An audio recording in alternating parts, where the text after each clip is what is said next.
listeners and readers of AwardsWatch.com. This is the Awards Watch Podcast, episode 224. I'm the executive editor, Ryan McQuade. Joining me today is Dan Bayer. Hello, everybody. Have you recovered from last week, Dan? I will admit, I'm still a little sore. Okay, well, My vocal cords, they were on rest for a while. Oh, okay. No more screaming at one another. Rest. Yeah, and joining us is Cody Dericks. Hello, hi. And hi, Cody. It's wonderful to have you on. I'm so happy to be here. Thank you. Many of y'all out there, if you listen to the show, know that you heard Cody kind of tease himself at the end of last year, early this year, I guess you could say, with the end of the year. There's no way to know. Yeah, there's no way to know. I mean, go back. I mean, it was a couple weeks ago, but this is officially his first episode on the Awards Watch podcast as part of the Awards Watch team. So, Cody, are you excited to be here? Have you? Well, I mean, you know most of us and our shenanigans. Nobody right? here is strangers. No. Yeah, you signed the contract. You knew what you're getting yourself into, right? I signed the what now? But today we are doing something special. We're not talking about any Oscars, though. I mean, if you guys want to bring that up, like, you're more than welcome to do so, but you're not obligated to do so today. I mean, we could. When it comes to this topic, I mean, yes. I mean, considering this movie, we're gonna have a whole nother episode, just like last week, Dan. We're gonna have a whole other episode on 1999 as a year. But this week, how much I'm looking forward to it. I mean, that's probably one of the most anticipated episodes this year by the whole staff, is the retrospective for 1999. But we're taking just a little bit of a side turn into 1999, because this week is the 25th anniversary of one of the most probably important films of all of our lifetime, and that is The Matrix, and which is one of the biggest movies of 1999. One of the most important films probably in the last 25 years in terms of all of its advancements in storytelling and technology, and the filmmakers themselves, the Wachowskis. So we're here to talk about it in full, and then we're going to do an old-fashioned thing that we haven't done in a while here on Awards Watch, which we're going to do a top five, which we're going to do our top 5 90s action movies, and better to not do this alone. So I have Dan and Cody here with me. So for many of y'all out there that don't know what The Matrix is, what is The Matrix? Well, Lawrence Fishburne technically explains it perfectly to Neo and what The Matrix actually is in the film. But if I don't want to get technical like that, and I just want to do a plot synopsis, the plot synopsis is when a beautiful stranger leads computer hacker Neo to a forbidden underground world. He discovers the shocking truth. The life he knows is an elaborate deception of an evil cyber intelligence. Boys, this is a big movie.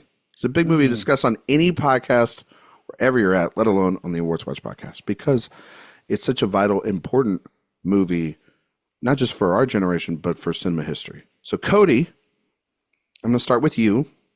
Obviously, you probably have a relationship with The Matrix. Otherwise, you wouldn't be on this show and wanting to talk about it. So, where were you in 1999, actually, is a good question, Cody. And how old were you? And when did you first see The Matrix? And how did you see it? And what do you think about it? I've got a lot of questions for you. I'm grilling you with questions. A lot of answers, baby. All right. In 99, I was definitely not watching The Matrix. I was 8 years old, living in a very restricted household in terms of ratings. We really abided by the MPAA in my household growing up. Really? Oh, yeah. Damn. You sound a lot like movie in theaters till I was 17. So that was just like Jay. Jay didn't see a lot of Jay over at Director Watch. He hasn't seen a lot of R-rated movies when he was a kid. He didn't see him until like college, really, actually. Like his parents. Well, their parents were saving me from a life of degradation and villainy, and obviously it worked. So thanks, Mom and Dad. We're gonna fact check that one later. Okay, but anyway, don't worry about it. But yeah, I didn't see it in theaters, but it was one of the first R-rated films I saw because I had a friend who was really into it. So we would watch it around like middle school age, and it was the first R-rated DVD I ever owned. That I know for a fact. Okay. And yeah, it's a movie that I think really established kind of an idea of what film is capable of doing. You know, when you're a kid, you watch a lot of Disney movies and animated movies or films aimed squarely at you. This was one of the first films I saw that was not aimed at me, that was aimed at people older than me and therefore had less restrictions on what it could do and could show. And it's a film that I've returned to a lot. It's probably in somewhere in my top 10 of most rewatched films ever. And I just find something new every single time I watch it, which to me is the mark of a great film. That there's such a deep well of ideas and unexplored plot points and details that even the directors didn't call attention to everything they were putting in the film. But I see them every time I watch it, something new. It's just really amazing in that sense. And also, it's kind of the peak of cinema in terms of how a film looks and sounds and is made. I think even more than some movies that have come out, you know, this past weekend, this film holds up visually. There's like maybe 2 to 3 moments where something looks a little dated or a little clunky, but they're few and far between. And for the most part, it's because it's that era of time where we were really excited about how we can make something look on film rather than what we could put on film. You know, nowadays I feel like it's a lot of like, well, we'll just put a giant whatever over here and we'll do CGI backgrounds of this location so we don't have to fly the cast out.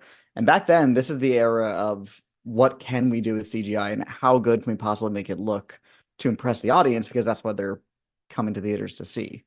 And I do miss that era of filmmaking, which is, at least in the populist Hollywood sense, mostly gone. And yeah, I think there's an argument to be made that The Matrix is like the peak of Hollywood's abilities, fittingly at the end of the century. Yeah, I mean, if you're going to compare it to this weekend, I mean, it's no Godzilla Kong, that's for sure. You know, because that movie clearly is our new Matrix. No comparison. Yeah. There is no comparison. I mean, like, you know, I just saw freaking Ghostbusters, whatever the hell it's called. And I'm sorry. It's okay. That's why I'm in therapy. The scene outside the New York Public Library, which is clearly shot in some, you know, blue screen hell in Atlanta, I assume. I was going to say, it's probably shot on like a back lot somewhere, you know. Looks awful. There's no illusion or pretending that anybody in the audience is going to actually think they're in New York. The Matrix has better compositing, and it's a 25-year-old movie. Well, it's the idea of like we could feel whatever this city that is the Matrix, the simulation could be. It feels real. It honestly, its ideas, not to get ahead of myself here, but its ideas are so big. And when we think back on the Matrix, we think of it being this massive, giant piece of sci-fi, right? But then when you actually watch it, its worlds are actually smaller than you think, and it's so it's not having to do what you're saying, Cody, which is try to fool the audience into believing that like, okay, well, we're talking about New York City right now, and put this giant green screen. I always think of like when you're talking about an example like that with like Ghostbusters, like whenever they do like those Marvel Spider-Man movies and like you know, there's been like the shots of like people standing behind what looks like complete CGI. Like I think Tony Revolori is like standing behind like in like Venice or something or Paris, and you're clearly like, oh, they just did that on a green screen. Like that's not actually anywhere in the world he actually is. This though, you're right. Like from the beginning, it builds that it is part of the giant world, but that it's also the beauty of this movie is that it's all some of it is underground, and so dark alleyways and that noir aesthetic can come in here and save, you know, pretty much still a what was essentially their follow-up to Bound, which is, I mean, they're still not given like $100 million. That's mostly for the sequels, and maybe we can talk about those here in a little bit. But yeah, it's still, while it feels small, it's just as you're watching it, it expands. And movies don't, I feel, do that anymore, and that's what makes a movie like The Matrix in this year, like you're talking about, so great. But Dan, Matrix, I feel like Dan Bayer saw this at a theater. Am I wrong? Am I wrong, Dan? You are not wrong at all. Yes, I knew it. The Matrix is specifically seeing the Matrix in the theater is like one of my core movie Memories. experiences. Yeah, it is one of the things that like turned me into a cinephile. And I remember seeing the ads specifically. I remember seeing one like during the Super Bowl that year that it was just like, what is the Matrix? And almost like nothing, just like some of the special effects. I think the like one thing we saw was like the Trinity leap across the towers or something. And like I it was just like it was I don't make the rules. The Matrix is cool. Like it just is. It is coolness personified, specifically in 1999, but it sort of like set a standard and has remained just like cool ever since then. And me and my best friend at the time, shout out to John Hall if you're listening. I probably not, but whatever. We were best friends for years and like just really wanted to go see it. And this was not the first rated R film that I saw in theaters, I think, but it was the first time that like we were going to see a rated R movie alone, like without our parents. But when we got to the theater, the box office lady like told my mom, no, you can't just like drop them off and say that they have your permission. You have to actually go into the theater with them, which mortified myself and my best friend and my mom. So we ran into and it was a tiny theater. In my time, it was not like the big multiplex, and sat as like far away from my mother as possible. And when we left the theater, all of us, even my mom, who like could not have cared less about this movie going in, were like, that was the coolest thing I have ever seen. And it it really, so much of it, the like cyberpunk Y2K styling, the special effects, the everybody in it, the look of it, the feel of it, the philosophy that they put in between these eye-popping sci-fi action sequences. It was completely unlike anything that I had ever seen before, and really sort of awakened my eyes to possibilities, the sorts of stories that you could tell. It's not just about like if you look at all the things that happen in this movie that are like major special effecty and like had huge impact on cinema, on visual storytelling that we've seen, like it's actually just really creative ways of presenting things that we have seen time and time again. Like the bullet time shot with, when he's bending over backwards, like when you think about it, that is just Keanu Reeves falling over backwards. But it looks like the coolest thing that you've ever seen because of how they shot it. It's just a And wire. It's just a wire trick. It's not. yeah, It's nothing we haven't probably seen before. yeah, Yeah, and if you so watch it much. in non-slow motion, it looks kind of goofy. Yeah, Yeah, you're probably it just like, does. why is he bending backwards Right. like that? This is kind of weird, but it's the camera tricks. It's the Yeah. it's the slow motion. It's the slowing down, and then Mhm. some CGI bullets probably just put it in there. Obviously, Yeah. but yeah, But why is it so cool? Right, Dan? They just like tapped into something. This is the first movie I think I saw that I could define as, capital letters, an aesthetic. Like this movie had a visual personality that was unlike anything else that we had in 1999 or before. And I think that's part of why it's become such a mainstay. It's that this is the cyberpunk sci-fi action movie. This is what set the standard. This is what defined the look. It's what defined how we see coolness for Yeah, decades after. yeah. The movie's all right, right? Like it's fine. Yeah, Like the movie is, it fucking rips, yeah, okay? yeah. The It does. movie is fucking awesome.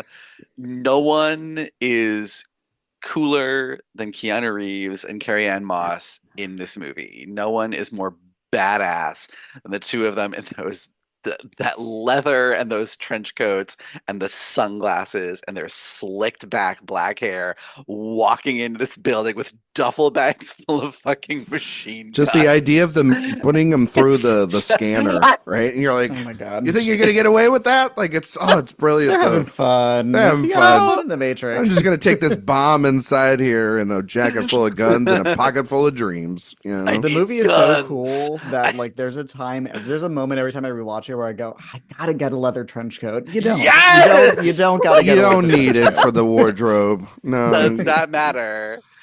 I think this is like one of my favorite movies of all time, and I know it's like, I think here's the thing.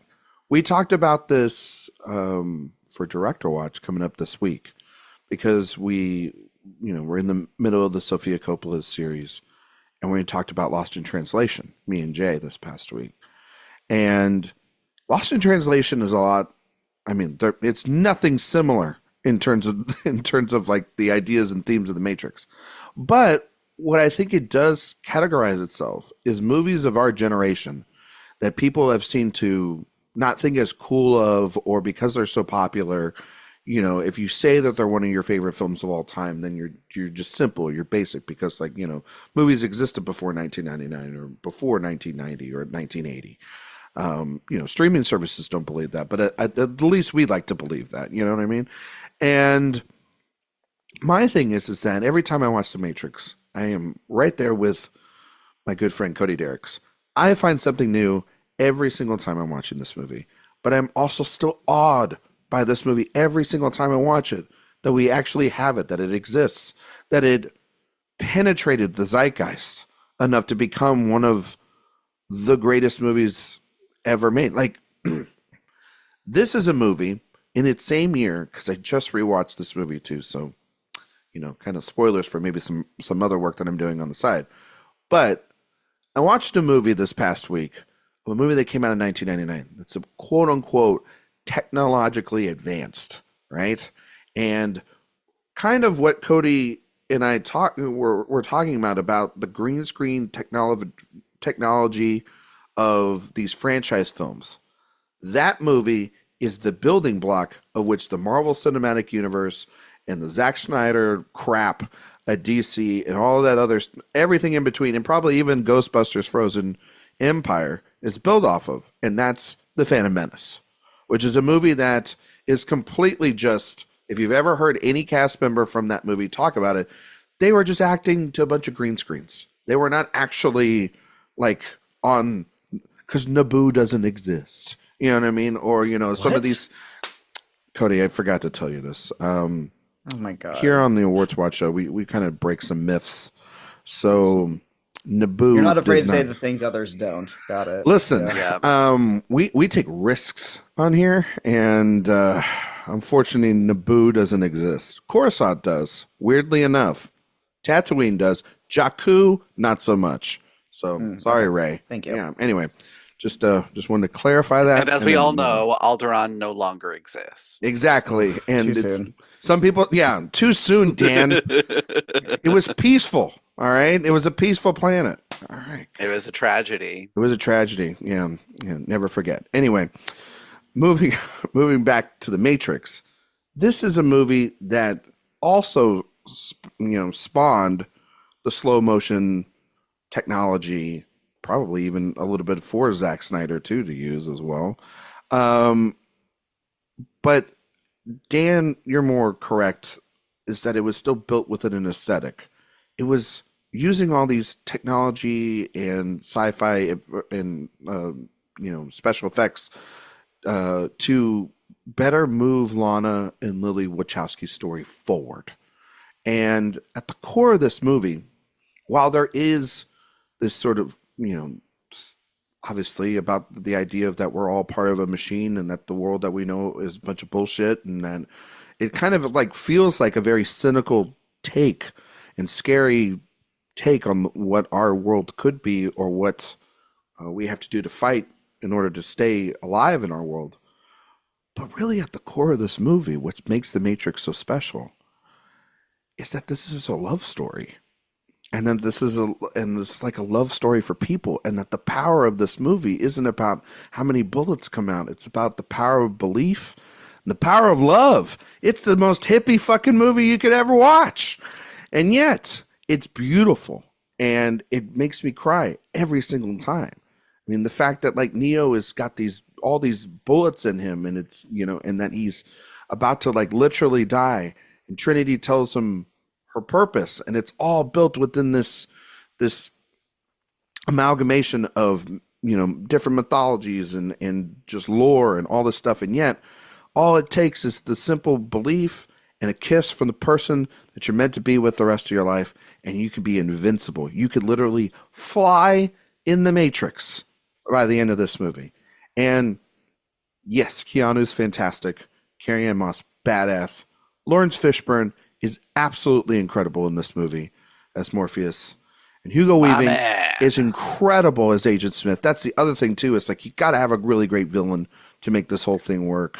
All-time great villain. All-time. All-time great villain. It's like, again, it's like the building of like, they took a great noir film, and just elevated it into this action franchise that really wasn't never going to be a franchise until Warner Brothers gave them an option, which was you can do the next Batman movies and revitalize that, or you can do your Matrix sequels. And they took the Matrix sequels, and then they gave that little Batman project to this guy called Christopher Nolan, and kind of gave him an even bigger career that he has now. So really, and I gotta say, as much as that worked out for them, I can't deny I would have liked to have seen the Wachowskis' Batman. That would have been really cool. I think it would have been cool to see. I don't know who they would have picked, to be honest. Like,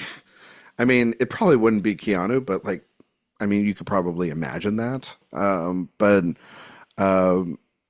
But yeah, I mean, it kind of changed the course of history for cinema there too, right? Because of where Nolan's at now. And what's interesting about it now is like the Wachowskis are sort of this. I love them. I think that they are fantastic creative minds, and all their films may not work for some, but going through their movies it goes back to even Bound, but especially here in The Matrix, their care for their characters and building these characters and writing these characters and creating full arcs for every single one of their characters for the most part. And you buy into all of them, and they're not, sort of shortchanged. That's the mark of this movie too, is that how every character has a moment, has a purpose, and I love it. I think it's, and the action, I mean, yeah, I remember Cody's absolutely right. You always, like, anytime you watch, it's like, man, I think I could pull all leather today. Probably not in South Texas for myself, but I could like really I can pull those sunglasses. Like anytime I want, like, yeah, that was a thing. Everybody had a pair of sunglasses like that when I was growing up. Like, you wanted the Matrix sunglasses. You wanted to like, just to like block out the whole world and look cool. But yeah, I mean, just that whole, hallway sequence. I mean, the opening sequence too, with Trinity, the training sequence between Morpheus and Neo, I think is absolutely badass. And yeah, I fucking love this movie. It's and I don't know how you guys watched it this time. If you guys watched it on Max or if you watched it on the 4K Blu-ray. I got the 4K, baby. I was gonna say, good job. Box set. You got the box set? Oh yeah. Oh yeah. Oh yeah. I have like 3 different box sets of the Matrix movies. Is that the other thing too? Like it's one of those for our generation where we have like all the different versions. It's like Lord of the Rings where we have like the 6 or 7 versions of this. You have it on VHS still? I have it on VHS because I remember when they released it. Like they released a special edition of the VHS that had a behind the scenes documentary on it. And you were like, I'm paying that extra $2. No, that was a Hanukkah present because that is how much my parents knew that movie had become my personality. I love that. man, those Yeah. things, those VHSs, they were so Mhm. bulky. They were so bulky. Yes. See, younger generations, you don't fucking understand what that was No, like. they don't know what it was like to have to get up and push the rewind button. Mhm. No, they don't understand then at a certain point in culture where you had to make a choice. Much like you have to make a choice in the Matrix. Do you buy the VHS or do you buy the DVD? Yeah. Because the DVD was new around this time as well. So which do you buy? And You I feel take like the Matrix DVD was very early DVD culture. Like, you Yes. gotta get it. Because, I mean, it looks Yeah. amazing. It was like and you one of want those this amazing gateway, looking film to look yeah, as good as possible. Yeah. the gateway into the DVD because I remember Yep. them being like in, I guess like the commercial for the DVD. This was the movie that like Best Buy or Circuit City or Target or whatever you had around you.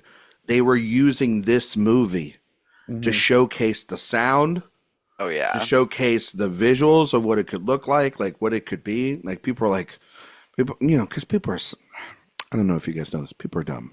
And so, Really? You don't say. especially people from Naboo. Anyway, um, they need the visual aid for something like that. They're show not tell. You know what I mean? The sheeple, right? I mean, the 4K is still what I use to kind of like show off my 7.1, like the bullet scene the bullet scene, the lobby gunfight is still just like the height of surround sound mixing for Yeah. me. It's just incredible. I kind of want to just be there when Cody's like, essentially, like, if you're wearing like a blue shirt, you could be like a Best Buy salesman, and you could just be like, hey, if you want to hear this sound system, it's $49.95. You know what I mean? Yeah, I'm always bragging about my 7.1. Nice.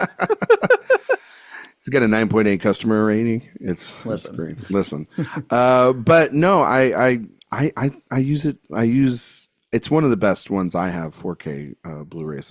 I use that, and weirdly, even though I'm not very high on the director, the way in which Blade Runner 2049's 4K looks on a television is it's kind of amazing. Like Roger Deakins and all, but no, I mean, like, guys, it's such a big film too. I mean, it's also been recontextualized over the years in terms of just not being about our society, but then it's also the Wachowskis have come out and said it's a very personal film to them as well too. It's it's a in a lot of ways it's a trans allegory, and that they were unable, and at the time, obviously they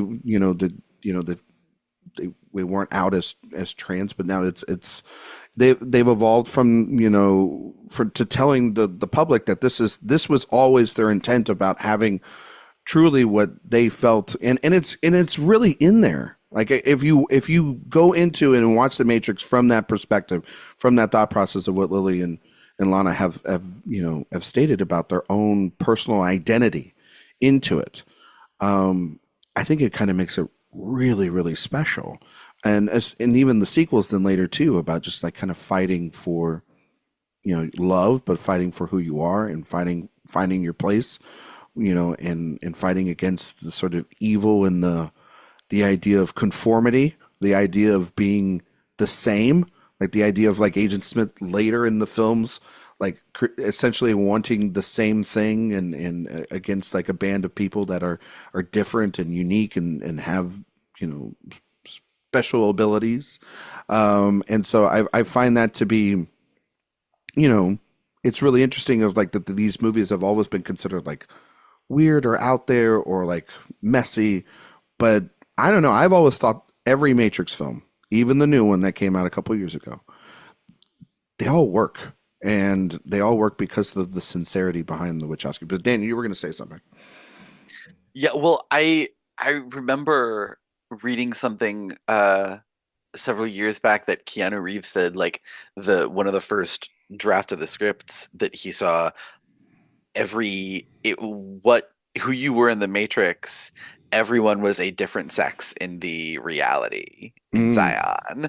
And I'm like, that when you think about that was how they originally wrote it. And Yeah. then Warner Brothers was like, no, we can't do that. Yeah. And you can see like a lot of like like I cannot imagine people in 1999 watching that and keeping straight who was who between the Matrix and the real world. It would not have worked. But when you also think about like how radical a storytelling that would I have could. been, like we were not ready for Cloud Atlas in 1999. They Okay, were married for Cloud Atlas in 2012. well, yeah, like no, I mean, all of us on this podcast were, I think we're all. I know Cody and I are. It's their best film. Yeah, I love Matrix, Cloud it's Atlas their so best film. much. I would not go as far as what Cody just said as it being their best film. I said it, 10 out of 10. There's another. As much as I love The Matrix and Bound and everything, yeah, Cloud Atlas is probably in the middle. I would, but it's not my favorite Wachowski film by far. So it would be Speed Racer is my favorite Wachowski film. So and I claim that as a For 5 out politely of nodding listeners. I 5 out of 5 masterpiece, and I think it's beautiful, and I need a 4K of that movie immediately. And that is true. I need a 4K of Speed Racer. I know I really want to see that again. It's okay, Cody. I know that Sophia does not like that movie, and it gave her a massive headache when she saw it, and I get that it's not for everyone. Yes.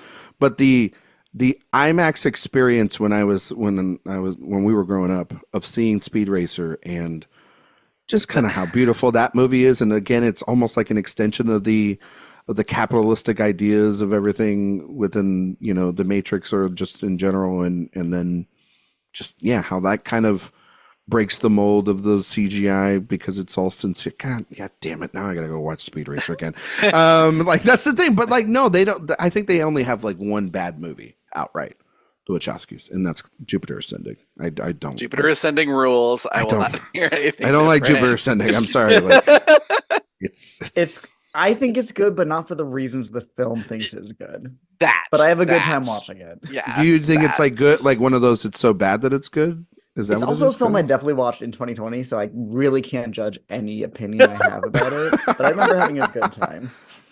That's fair. I rewatched their whole filmography in 2020. I think that between that and Speed Racer is between like the Wachowski movie that is best enhanced by an edible. No shit about Speed Racer. I mean, my God, Yes. like it's like a fucking that movie. Crayola You're box. on an edible. Yeah, you're on a fucking ride during that movie, literally.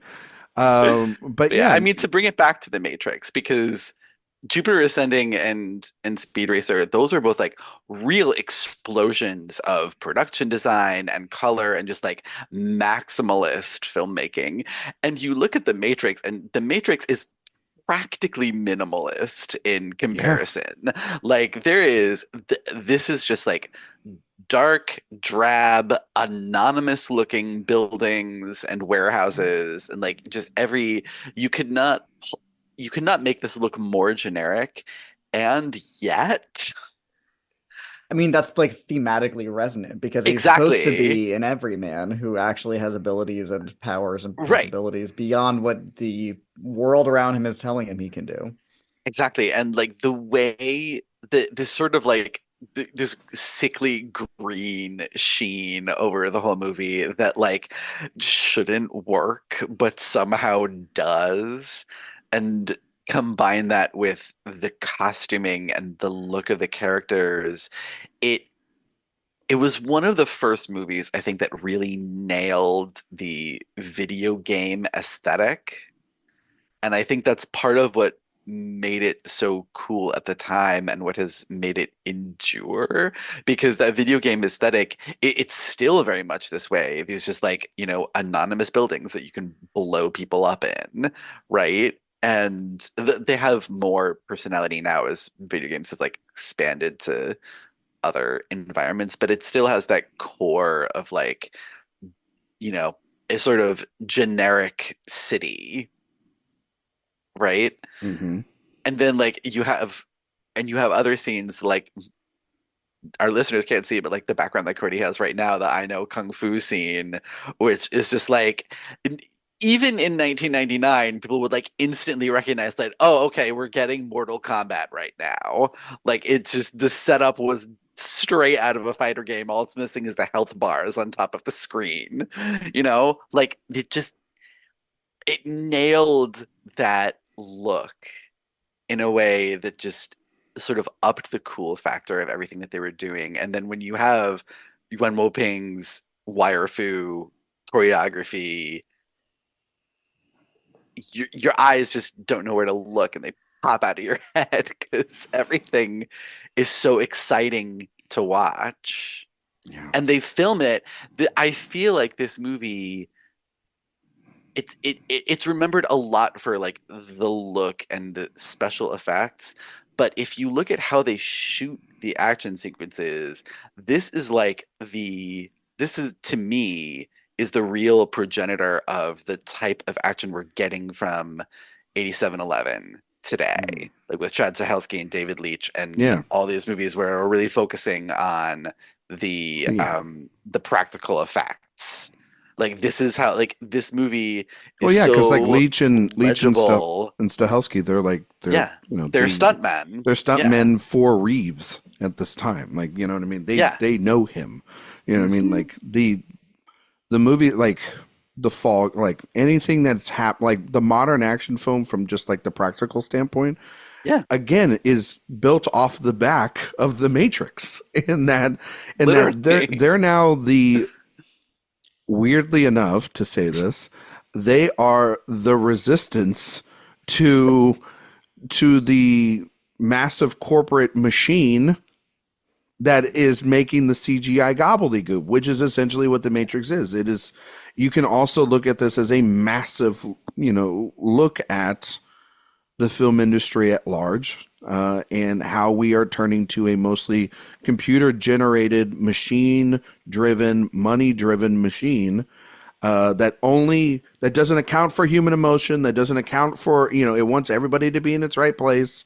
And all that it matters is that we're all sitting in a theater and we're plugged into the same movies over and over and over again.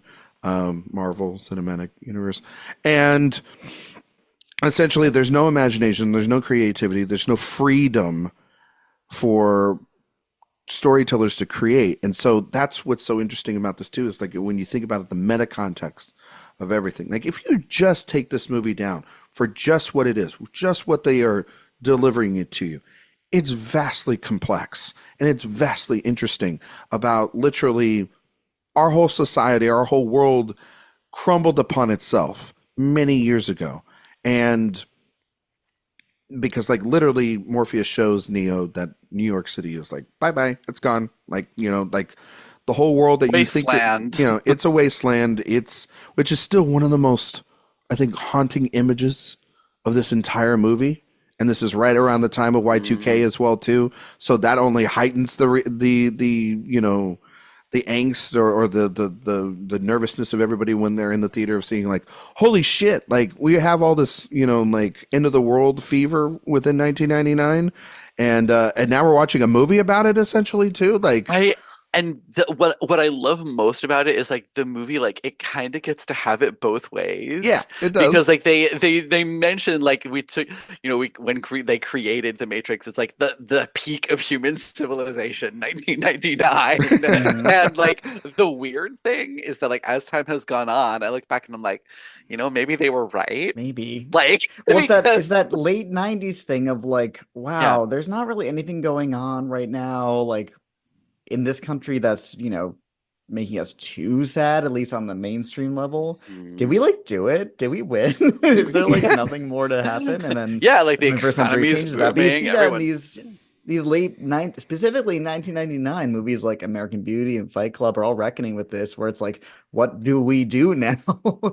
What's our purpose? What's the next what you wish for? Exactly. Well, I think also too, like from at least what I think is that like the Wachowskis are showing a place within our world, especially within American culture, where the 70s and 80s with politically speaking or just culturally speaking were a little bit uneven and imbalanced. I mean, you're coming out of the Reagan administration, in the Gulf War, but then also to the just sort of distrust of political figures, and then the 90s, even though yes, Clinton has got his sex scandal or whatever, the country is booming.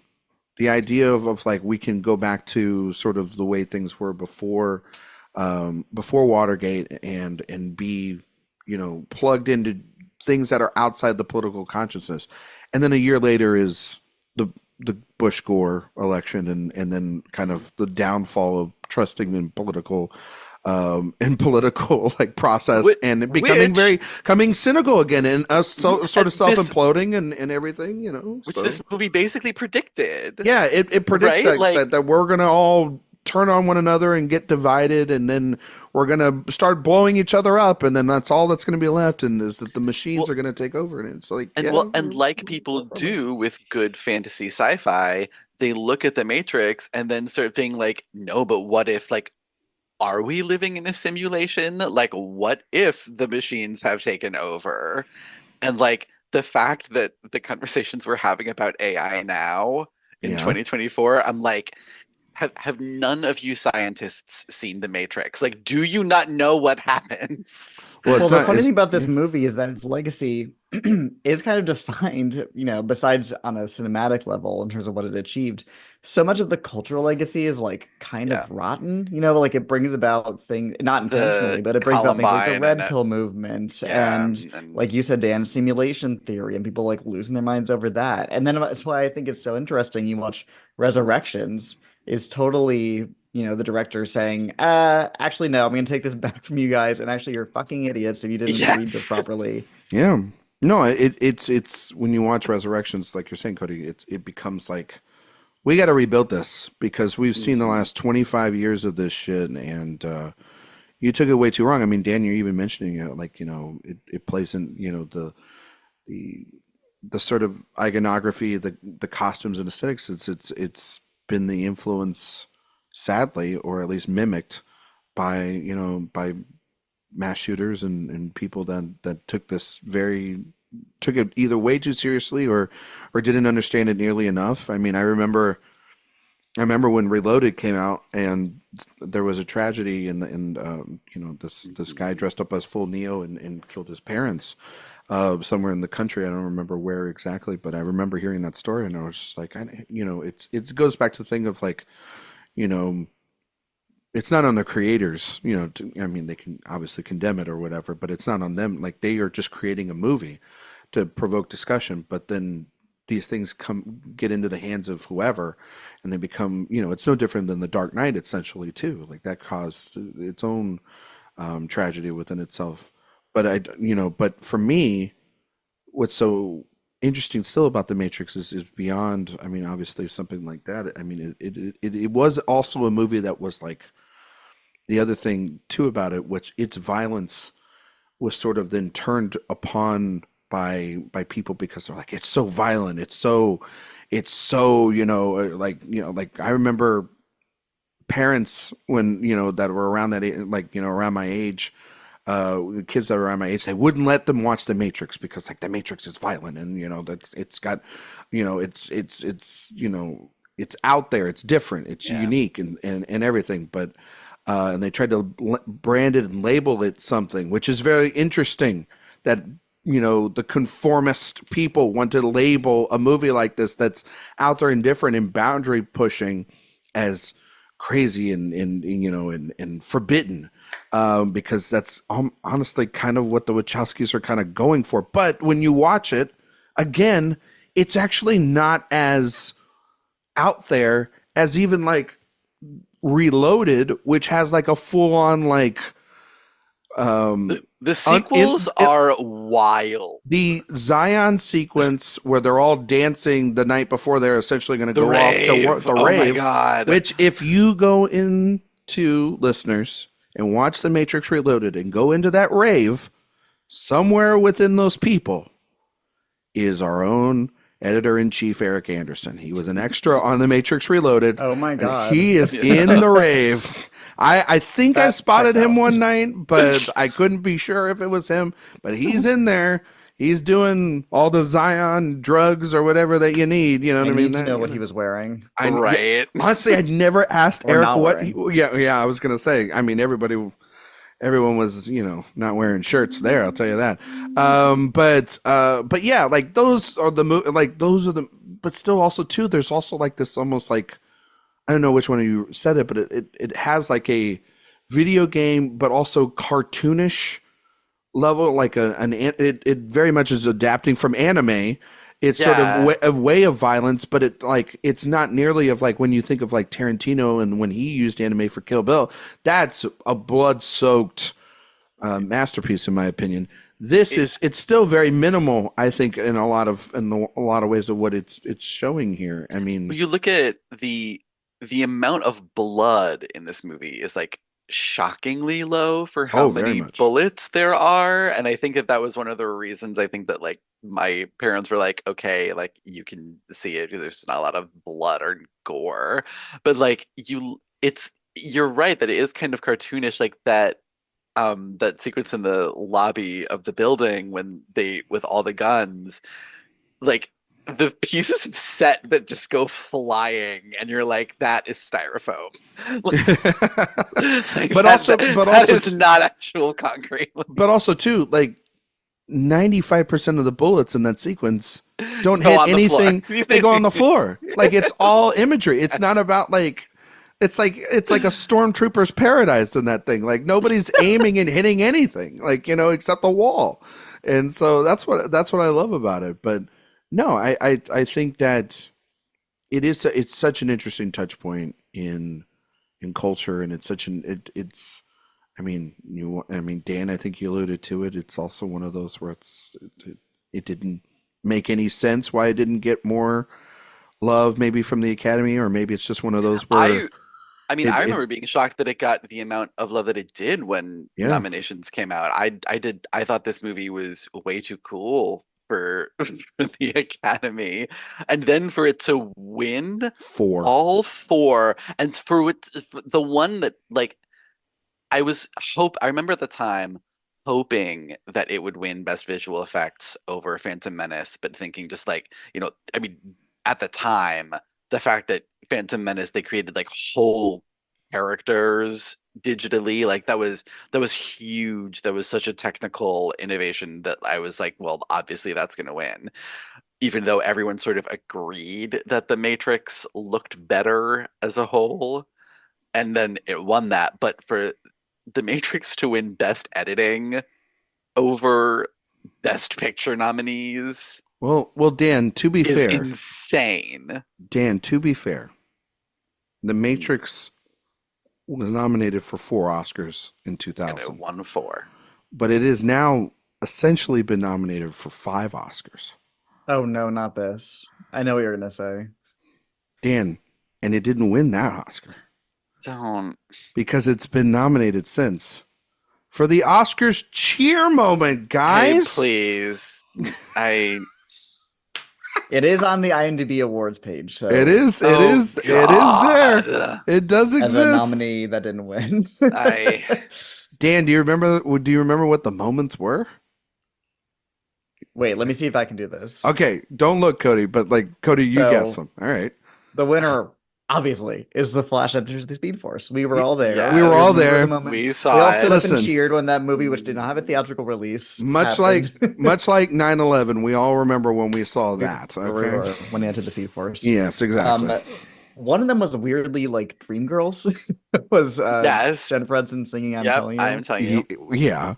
Neo doing the Matrix. Yeah. Neo doing the Matrix. Neo doing the Matrix. Wait, Cody, do the Matrix right now. Yeah, do the Matrix. It's the dodge this moment. Okay. Yes. Yeah. It's the bullet time. Are y'all doing the Matrix outside? You know kids still doing the Matrix outside? Yeah, you kids doing. Yeah. It's like, is this how you do it? Yeah. And then was one of them freaking No Way Home, like 3 Spider-Men show up? Yep, that. And you got one more. Oh my God, what is the 5th one?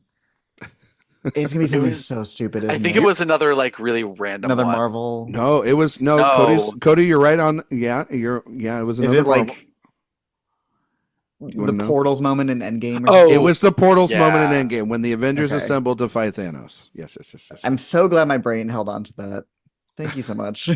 Well, that's what you know. Well, you're welcome. That's what we're here for. You know? I love that the like 2 pre-2020 movies were The Matrix and Dreamgirls. Yeah, okay, I get The Matrix, but Dreamgirls? Like, I mean, like, there's if we- something on it's there a that is pretty- not just for the boys, you know? Yeah, I mean but that one really actually was, unlike a lot of some of the other nominees. Like, I remember being in theaters for that movie and people cheered after To be fair, they she sang cheered during that song. Portals as Like, well. So yes, they cheered during Portals saying. as well. Yeah. I mean, yeah, I mean, it's But weird like that when everyone it's when weird we that saw Justice- The Matrix in yeah. theaters, no one applauded during the bullet time sequence. No, We were because all everybody too busy was- having our jaws on the floor. I was just gonna say we were all like, "What the fuck is going on here?" By the way, I didn't tell y'all earlier, but I was much like Dan and was not. I had to like see this with a because it was rated R. A parent or guardian. Yeah, I was like 7 years old, so I snuck into the movie. All right, okay. What are you gonna do? What are you gonna do? Oh my Like, god. Statute of limitations is At- done. Wait, you know. I'm sorry. At how old? I was You 7 years snuck old. Into the movie I theater. was 7 years old. It was At 1999. I was 7. Damn. Yeah, I mean, it's a foolproof system. Buy a ticket for the PG movie, and then just walk in and go to the bathroom, and then just walk back into that theater and sit down. And no one said anything.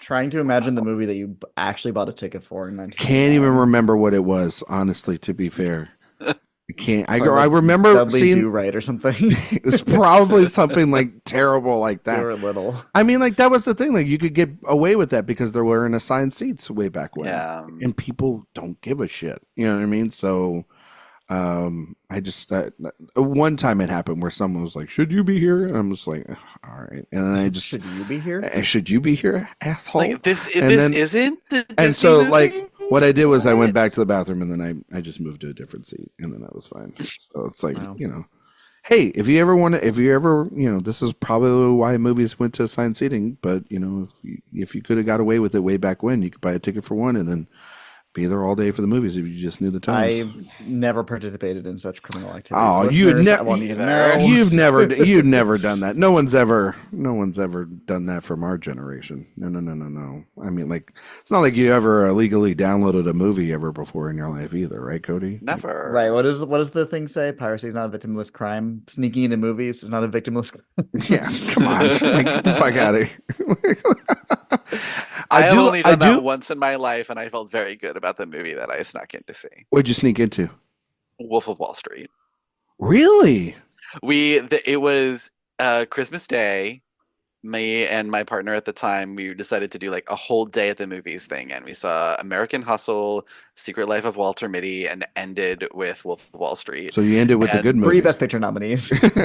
Yes. No, Walter Mitty- One no, of these Walter Mitty things didn't get is nominated. Not I like know, the babe, others. I know. Like, I know, but like, one of- but we talk but- about Walter Mitty all every the day, time. every day. But like basically, like the time in between when Walter Mitty ended and Wolf of Wall Street began, we went out to the front and like saw the line of people that were getting tickets and like, let's just walk in and see if they kick us out. And they never did. And I'm like, good. So none of my money has to go to this asshole, even in a roundabout way. The thing That about that asshole's working in Martin movie Scorsese, theaters- you jerk. That asshole is Jordan Belfort, Ryan. He's not getting the money from Well, him. you know, having worked in movie theater, employees do not care. No, they don't. Like I promise you have more care than they do. literally Wow. last week, I just didn't want to sit in the seat that I bought, so I moved a row down. And did anyone stop me? No. Like as long as I just had a ticket in there, I'm good. Yeah. Yeah. Cody, did you ever sneak into a movie? One time, my friend and I went Here we to go. see Saw 5. And Oh, how did I know it was the- going to be a horror movie? so, well, it was, we got there and we started watching the movie and then it broke. And they were like, here's a free ticket. Come back another time. And we were like, there's a showtime starting in like 2 seconds. We don't want to use our free ticket. So we kind of just hid in the bathroom for a little bit and then went and watched Saw 5. Thank God. Thank Yeah. God I Thank got to see Saw God. 5 in a theater. The Yeah. theatrical Wait, and, experience. and then, but then what did you use your free ticket to go see? I was just gonna is the ask that question. I literally cannot remember that. I could not remember that if you asked me to. Oh my! But I'm just so glad that you got to see Saw 5. So am I. Yes. Yeah, it was like, who would you have been today, right? That would have been a real butterfly effect. You know Oh what I mean? boy. Yeah. Have you seen all the Saw movies in theaters? Have I seen all the Saw movies? Of I course I can't have. say I watched I them have. all. I've seen them all. I rewatched them all last year No, to no, get no, ready but for like Saw X. all in theaters. That Oh was no, the Saw 5's okay. the only one I saw in theater. Oh, really? Oh my gosh. Yeah. And Saw X. Wow. Yeah. Yeah. All Well, right. of course. Yeah, when the new one comes out, we might have to get a ranking piece out of you for that one, for the Saw I franchise. have a ranking. There you I go. always do. The sequels we've kind of mentioned them just a little bit. What do you guys think of the sequels? I fucking love the sequels, even though seemingly no one else does. Thank you. Hey, listen, I do. Hey. Reloaded. I'm so glad that I am on a sequel. Matrix sequels are great podcast right now because Yes. I love them. Reloaded. I don't want to fight you guys this early in the morning, but if No. I had to, I would have been so angry. I love those movies. Mhm. Genuinely, I think Reloaded is one of, if not the best action films of the 2000s. Ooh. Those action sequences are insane. I think that my biggest issue with both of the sequels is that like the visual effects have not held up as well in No. those as they have in the first movie, and I think it's because they just like it was clearly a case of like their vision just outpacing what they were able to do because they required a lot of digital effects. But all of those action sequences, especially in Reloaded, are just out of this world. I think that where these movies trip a lot of people up is the increasing reliance on philosophy, Hell and yeah. like they essentially like become like art, like European art movies, where No like we're fucking just shit. watching people of characters philosophize at each other for half the movie, and then the other half is an action extravaganza, which like for me, like yes, sign me right up. This is everything I love about movies. Only thing we're missing is a musical number. And but like we have club scenes and raves, so like that yeah, we counts. have So there you those. So go. That kind they of work. counts.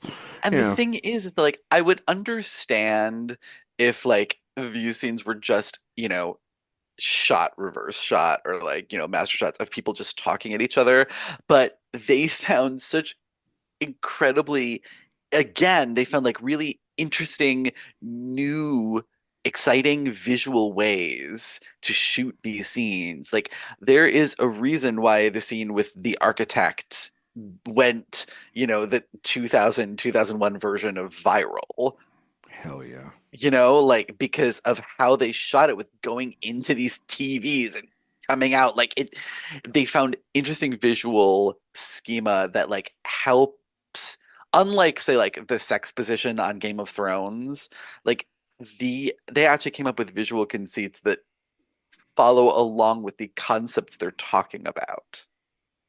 So it's visually interesting and thematically relevant. Well, the thing with one the of sequels is that I think if you watch the first film, maybe I'm saying this just to defend them, but I don't really know where else the story would go besides where it Yeah. goes. You know, it ends where Yeah. Revolutions, especially the climax, which, you know, really gets biblical, is kind of Yeah. seated in the original Matrix. I don't know Yeah. what else they could do besides go that big and grand in the sequels. Well, I mean, like Yeah, it's I think so it's Resurrections so, where they subvert that. People I kind of freak out about love- that, I know. which I love. yeah. I mean, like I think that you're right, Cody. Like pretty much. I mean, there is a lot of lore and mythology but it's kind of all surface level, right? And it's a lot. You know, if you wanted to just make it as one movie, you could. Like the Matrix can stand alone by itself. Like it doesn't need to really continue and everything.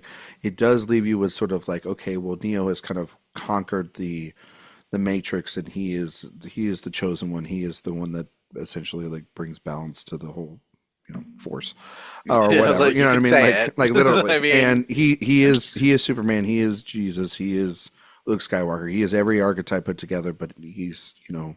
He is the like He his is- but he nickname is put the together- one. It's Yeah. been a like, literal fantasy Yeah. trope for centuries. But he is not that without Trinity or Morpheus or the idea of belief or really the belief within himself because of the Oracle telling him he's not the one. I mean, with the sort of the idea of the Oracle in the first film just being, and it's just about this prophecy. It's not about anything else. It's not, we don't go to Zion. We don't go that far into it. But yeah, like Dan's saying it, like then we get to the Reloaded, and holy fucking shit, does this movie like decide to like throw its entire, like, if you thought like we just, it's almost like, okay, The Matrix is when, you know, a Jehovah's Witness comes to your doorstep and like tells you a little bit about themselves. But then you actually step into the meeting or you go to the actual like service, and then you're like, holy fucking shit, this is more complicated than a pamphlet.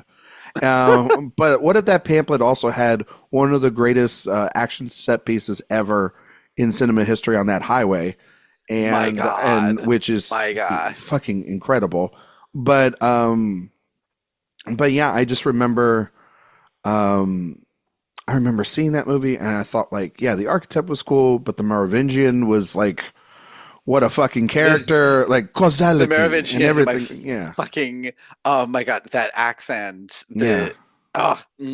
Mark Ruffalo in Poor Things Could Never. Yeah. He's even more foppish. I love it. Lipstick. What is this lipstick? You know, it's it's just, oh, it's so good. But it's, again, it's bad. But here's the thing. The movie's ridiculous.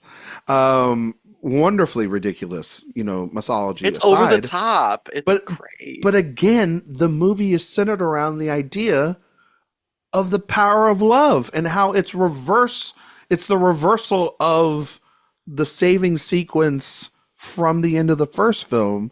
And then, of course, then the third one kind of dissolves into like this grand, giant, biblical sort of war film at the end, which still fucking rules. Like, and it's still great. And it took me a long fucking time to understand what the hell it meant at the end of it. But because I was just a kid, I'm like, okay, this is kind of weird, but like, yeah. And then Resurrections came out, and holy fucking shit. Like, weirdly enough, I was so hyped up for that movie that like the first time I watched Resurrections in the theater, I was like, oh, I don't know if I like this. And then a week later, I went and saw it again, and I was like, oh no, no, this rules. You know what I mean? I will never forget my theatrical experience with Resurrection. Ooh. So it's late 2021. We're all still wearing masks. People are, you know, selective about going into theaters still. And Max is releasing Warner Brothers films day and date. So didn't make a lot of money. There's not a lot of people in my theater. But I was there opening night, and 3 separate times people got up and walked out of the movie. 3 separate parties as well. And every single time when they were leaving, they loudly declared their dissatisfaction with the film. You know, this is shit. I could have watched this at home, blah, blah, blah. Like 3 separate people. It was like kings expressing their displeasure at whatever the court jester was doing. It was insane. Something about that movie really just drove people nuts. And it's totally something about that movie. Audience unfriendly. I know it's not at all what you want from a Matrix movie or a movie in general. It is wild. It is one of the most, I love it because it basically looks the audience in the face and says, we're not going to give you what you want. We're going to give you what we want. And I kind of love movies like that, movies that kind of like bait the audience like that. It's one of the reasons why I really enjoy Wonder Woman 1984, because it is a big, giant Christmas blockbuster that tells people you can't always have everything you want. Well, I mean, and like, I think that is, I love that you live in that truth, but I think that is a crazy message for that kind of movie to be pushing, you know, like it's just, I love any sort of big blockbuster movie that has the courage enough to say, like, to the audience, we don't care about you. We're going to tell you the story that we want to tell and that you need to hear versus the story you want to hear. I just wish that movie was good, but you know, what are you going to do? Yeah, what are you going to do? You know what I mean? Anything else? I feel you guys want to talk about The Matrix before we? I will say the one thing about the sequels that like I do kind of have a problem with. I feel like they throw out a lot of ideas and concepts that I don't think they fully explore. Like I love everything about the concept of Persephone's character, and especially that she's played by Monica Bellucci, the most In a dress beautiful made of woman. condoms, it looks like. My God, seriously. For real. But like, has anyone looked more seductive on film ever? I don't think so. But like, I think that there's this idea of what she does, and then what she actually does in the movie. It doesn't feel like it actually makes good on all the ideas that they're working with the character. You can see it, but it doesn't go as far as you think they would. Or as far as they were allowed to go. Yeah, sure. And I will take a movie that is chock full of ideas like this that maybe some of them don't land when so many of, especially of the visual stuff, does. But my favorite part of the first movie is that we haven't talked about is the supporting cast. Hell yeah. I know what you're about to say. They're all fucking awesome. Joe Pantoliano is such a great, smarmy Joey Pants. like villain type Joey Pants. I mean, like, he is like, Agent Smith is obviously like the big bad, and Hugo Weaving is, we said earlier, just one of the all-time greats. But Joey Pants, that scene where he's with Smith, the steak, he's like, the steak, like, I know it's not real, I know it's not, but I put it in my mouth and I feel, and it tastes, and it's, I like it. It's steak. It's almost like somebody, obviously they've been plugged out, but then someone just being like, you know what? I'm tired of eating gruel, and if this is a simulation, fuck, I rather just, like, I don't know. And the idea of also the meta play there, rewatching this time, I was like, oh, well, of course the meta play, like, I could be somebody important, like I could be an actor. You know what I mean? And the idea that, like, literally Resurrections, like, plays entirely into a line like that later on for an entire movie for the most part. Like, but again, it's about, like, I'm so sick and tired of being force fed crap here and crap there. At least I can control the crap here and have, I can understand Cypher's frustration, even though he's completely fucking insane and whatnot. Yeah, I mean, it shows how smart the Wachowskis are, because they're anticipating an audience going, well, the real world seems like crap. I think I'd rather be ignorant and in the Matrix. So they put a character in the movie that expresses that sentiment. Yeah. And I also love, I don't know if you guys agree with me on this, but this is a movie full of incredible one-liners, line readings, out its ass. There's the one line that, like, always gets me, and, like, right in the feels, that I never see coming, is when APOC dies and they all realize what's happening, and Switch says, not like this. Not like this. Yeah, not like this. Yeah. I quote that all the time for some reason. Oh my! The way like she this. says it, it's just so. It just tears me apart every time. It's such a good line reading, and Belinda McClory, like, gets almost no credit for this movie and how badass she is in it, because obviously, like, you think about badass women in the Matrix, and Carrie Ann Moss is just, like, top tier action heroine. So, like, I feel sorry for Belinda McClory, so I always want to shout her out whenever I can, because she's so cool. I agree. But yeah, I was. What is everyone's favorite one-liner in this movie? I mean, Dodge This is so Dodge cool. This is so good.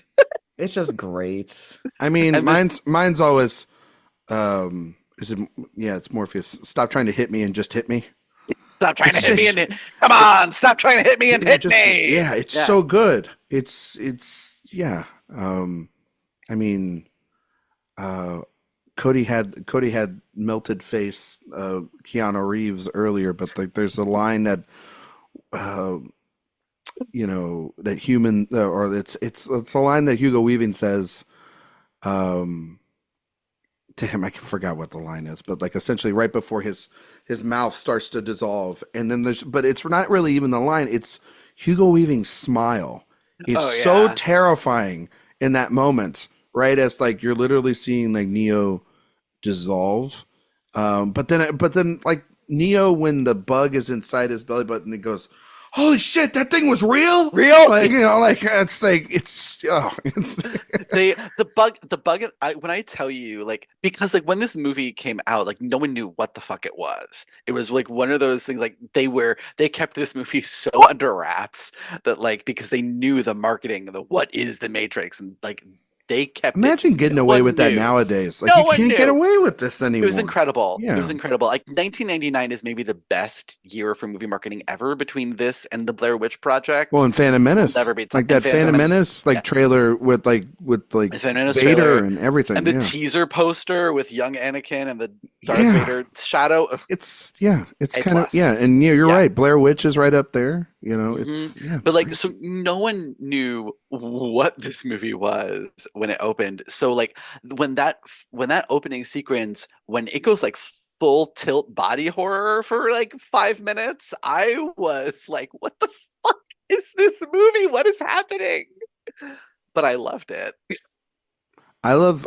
By the way, another line I love is, and obviously it leads into like sort of the underlying commentary. But like when Neo falls after the him trying to do the force jump or matrix jump, with in the simulator with Morpheus, and he goes like, I thought it wasn't real, and he's like, Morpheus goes, your mind makes it real, and he's like, if you're killed in the matrix, do you die here? He's like, the body cannot live without the mind. And it's like, oh, that's exactly, because a free mind does not allow then for a free body, and it's just beautiful stuff. So, all right, anything else you'd like to mention about the Matrix? No, I think we're all good. I think we covered it. If you haven't seen the Matrix, what the hell were you listening to this podcast for? It's on HBO Max, however you want to call it. But do what Cody and Dan and I do and buy the 4K. Do yourself, go treat yourself. Buy the 4K. Actually, buy the whole all series. Buy the whole series. Set. Even watch the Animatrix. I wouldn't even go so far as to say if you have like a PlayStation or something that has 4K, this is the one 4K to own, if nothing else. This is it's like it's premium 4K restoration. It's incredible. All right. Well, we are transitioning over to our other topic today, which is our top 5 90s action movies. We haven't done a top 5 in a while, so for anyone out there that doesn't know how our top 5s work, we'll go 5 to 1. And if someone like Cody has a movie, like let's say The Matrix on their list, and wants to talk about it, and I have that on the list, we're going to all talk about it at that same time rather than holding off. So if like Cody's number 3 is my number 1, we'll talk about it all at the same time, just so that we can move things along and easier for everyone. This is not an easy task, though. This was hard because this is something that the studios have been trying to do for years. It made us have to think about our nostalgic past to these movies and how much we love them, as well as also, I think, the quality of movies for me. Like, I have a list of at least like 25, 30 movies, but I've somehow whittled them down to 5. So we will go Cody, then Dan, then myself. So Cody, any criteria that you had for this list, and what's your number 5, my friend? Well, the funny thing is, as somebody who, like I said, was raised in a strict household, I didn't grow up with most of these movies because, the oldest I was in the 90s was 8 years old. So none of these were movies I watched when they came out. So I like to think that having seen them with fully grown adult eyes, maybe I have a decent perspective on the actual quality. That being said, I think my top 5 is pretty boring, but they're all good movies. So I'm not Sometimes too the mad boring about it. choice is the best choice. That's what Dan knows. I say that all the time on the show. So boring choices are never a bad thing. Mm-hmm. Yeah, I have a top 20, but just to keep things simple, the top 5 is starting with number 5, Terminator 2 Judgment Day, which I'm sure you both have on your list somewhere. So I actually don't, but that's Oh, because shit. that is only because in order to make coming up with a top 5 easier on myself. Anything that I could put in a different category, I did. So Terminator 2, I said, okay, sci-fi, moving it out. All right. Smart. All right. Okay. I understand. I see what didn't do I that. see what you're doing here, Dan. All right. But like this movie, yeah, Terminator 2 Judgment Day rocks. What do you love about Terminator 2 Judgment Day, Cody? I think it is such an incredible way to move from an original film to a sequel. It sounds even kind of hokey. Like, you have to imagine the pitch was like, we're making Terminator 2 and this time he's good. It sounds bad. It sounds like you're giving into backlash, or you're Does it sound like doing a guy heel turn. Does it Yeah. sound like a guy Something. walking into a studio and putting a dollar sign behind Alien? you know? Exactly. It sounds like that kind of guy. It's Terminator 2 with a smiley face above Face. it. But it works. And I mean, you have to lay all the success of this film, or at least a grand part of it, at the feet of James Cameron, who just knows how to do this better than anybody. And every single time he has doubters, which I don't understand. But yeah, I mean, it just works from start to finish. It's a total elevation of the amazing first film, which is more of a slasher movie than anything else, disguised as like an action movie. This is much more elevated, obviously, in terms of budget and abilities, and the visual effects still look amazing. It's maybe Arnold's best performance. Linda Hamilton's amazing. It's just astounding stuff. And it's so good that with each successive failed sequel, they try to recapture the energy of Terminator 2, because all the sequels are basically, let's make a sequel to Terminator 2. Oh, that didn't work. Let's start all over again. Which I think is a testament to just how good this movie is. It's my number 4, Perfect. which many people would not have thought years ago that I would put a James Cameron movie on a top 5 list. It's true. It's true. I am so glad that Ryan has since seen the light and now appreciates Big Jim for the master of cinema that he is. Big Jim's pretty cool, and he's maybe the greatest action director to ever live. And Terminator 2 it's not my favorite of his films from the 90s. I would say that's probably True Lies. But in terms of the one I come back, I mean, Titanic was also in the 90s for anyone who likes that movie too. So whatever. He had a good decade. He had a good decade. Yeah, he was let me check the notes, the king of the world at the time. Interesting. Yes. Interesting. Self-proclaimed, but true. Yeah, you got to love the self-proclaimed part of that. That's for sure.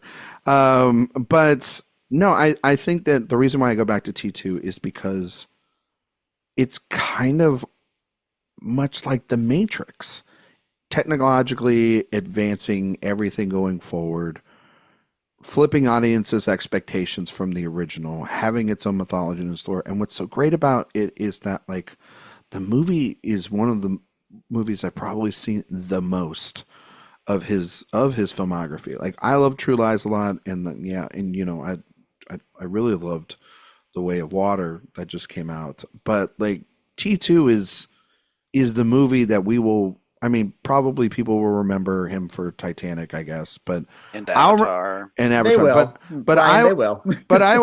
I will remember. I think we should remember him for Terminator 2 Judgment Day, because it's like what you're saying, Cody. It is almost like lightning in a bottle what he's able to do here, because he's been able to make some other, we've had other, probably historical epics before and since, and maybe not to the size of Titanic, but definitely we've had movies, sweeping romances or movies like that, before and since. And obviously the Avatar movies are just like printing money left and right. But Terminator, you mentioned it. There's just something about Judgment Day that's able to capture everything that you love within sci-fi action movies, and that has never been able to been replicated before. And it's just because it's Cameron's sensibility in terms of story and character that I find to just be absolutely intoxicating. And it's like, yeah, from the get-go, just action-packed and so much fun. And Linda Hamilton is such a fucking badass throughout that entire movie. And yes, I mean, obviously the the new Terminator being brought in, and Arnold switching to being like, you know, to being from bad to good, and like you meant, and yes, Cody, I agree with you. It's almost like a noir slasher film, the beginning of the first film, and this is definitely more of like, all right, this is from the director who made Aliens. You know what I mean? Yeah, like and the fact that this is the second time he managed to do that after Aliens, is insane. Just to take a sequel and do it complete 180 from the first movie. And T2, he's doing it to his own film, which feels more bold because it's like you had different ideas for the same character. Yeah, and it doesn't feel stupid. Like now, I like, and you watch the new Terminator movies. They're awful. None of them are good. None of them are good. Don't watch the new Terminator. Actually, you know what? Just don't watch that. Go back and watch the Matrix sequels, actually, because, but like this, honestly, is kind of where the franchise ends, because it does kind of end at the end of this, and then everything sort of since it's gotten like either his, I mean, he's just getting the money from it at that point, but no, I mean, yeah, and I remember watching this movie a ton on TNT.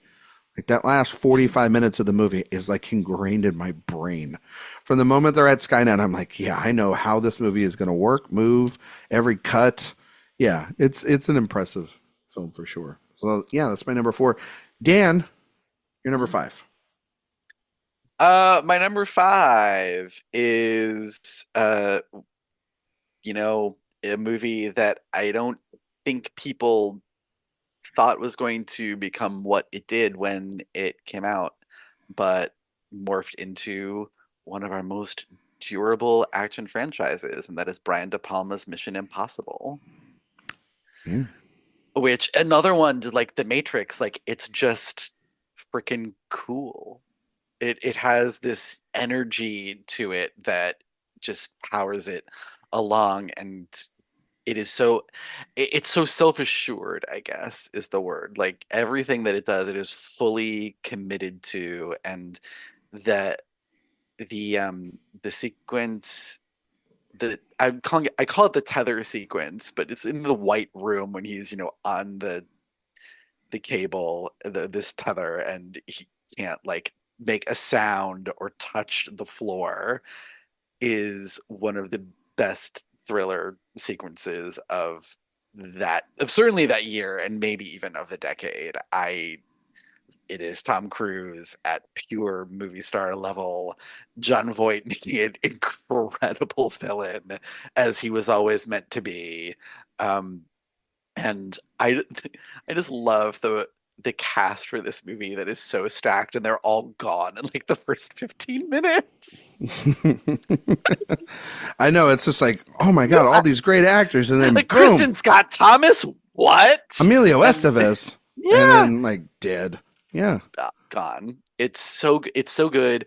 It is a fun mystery. It's a really well constructed one, and it, like we saw in all the other films in this series, the action sequences are just, they're edge of your seat. They're great. Cody, is it on your list? Not my top 5, but it's in my top 20. Okay. Yeah, it's a movie that I think gets underestimated. Mm-hmm. The franchise gets so big, and not that the first one was not big, obviously, as with Vanessa Redgrave on the Train, but there's something about this movie that is so special because it could have totally been just a rip off of, you know, a TV show from, what is it, the 60s, 70s? Yeah, I mean, they did Lost in Total Space. cash grab. Sucked. The Avengers sucked. They had done this so many times in the 90s, and they were all bad. Yeah, it just feels like a cash grab that, you know, almost 30 years later, we're still seeing the reverberations of it. So they clearly did something right. Brian De Palma, man, like the guy knows genre. Well, it's also too. This is my number 5 actually as well. Oh, nice. Yeah, so let's see how it worked out. This is a testament to Cruise and Paul Wagner, who got this product. I mean, obviously at this time he had already worked with, you know, like he had worked with Ridley, and he had worked with Scorsese, and so he worked with a lot of directors and been in a lot of big films. This is sort of their first big producing project as Mission, and they made it obviously an action vehicle for Tom Cruise to excel in, and boy, has he excelled in it over the 20, 30 years that it's been around.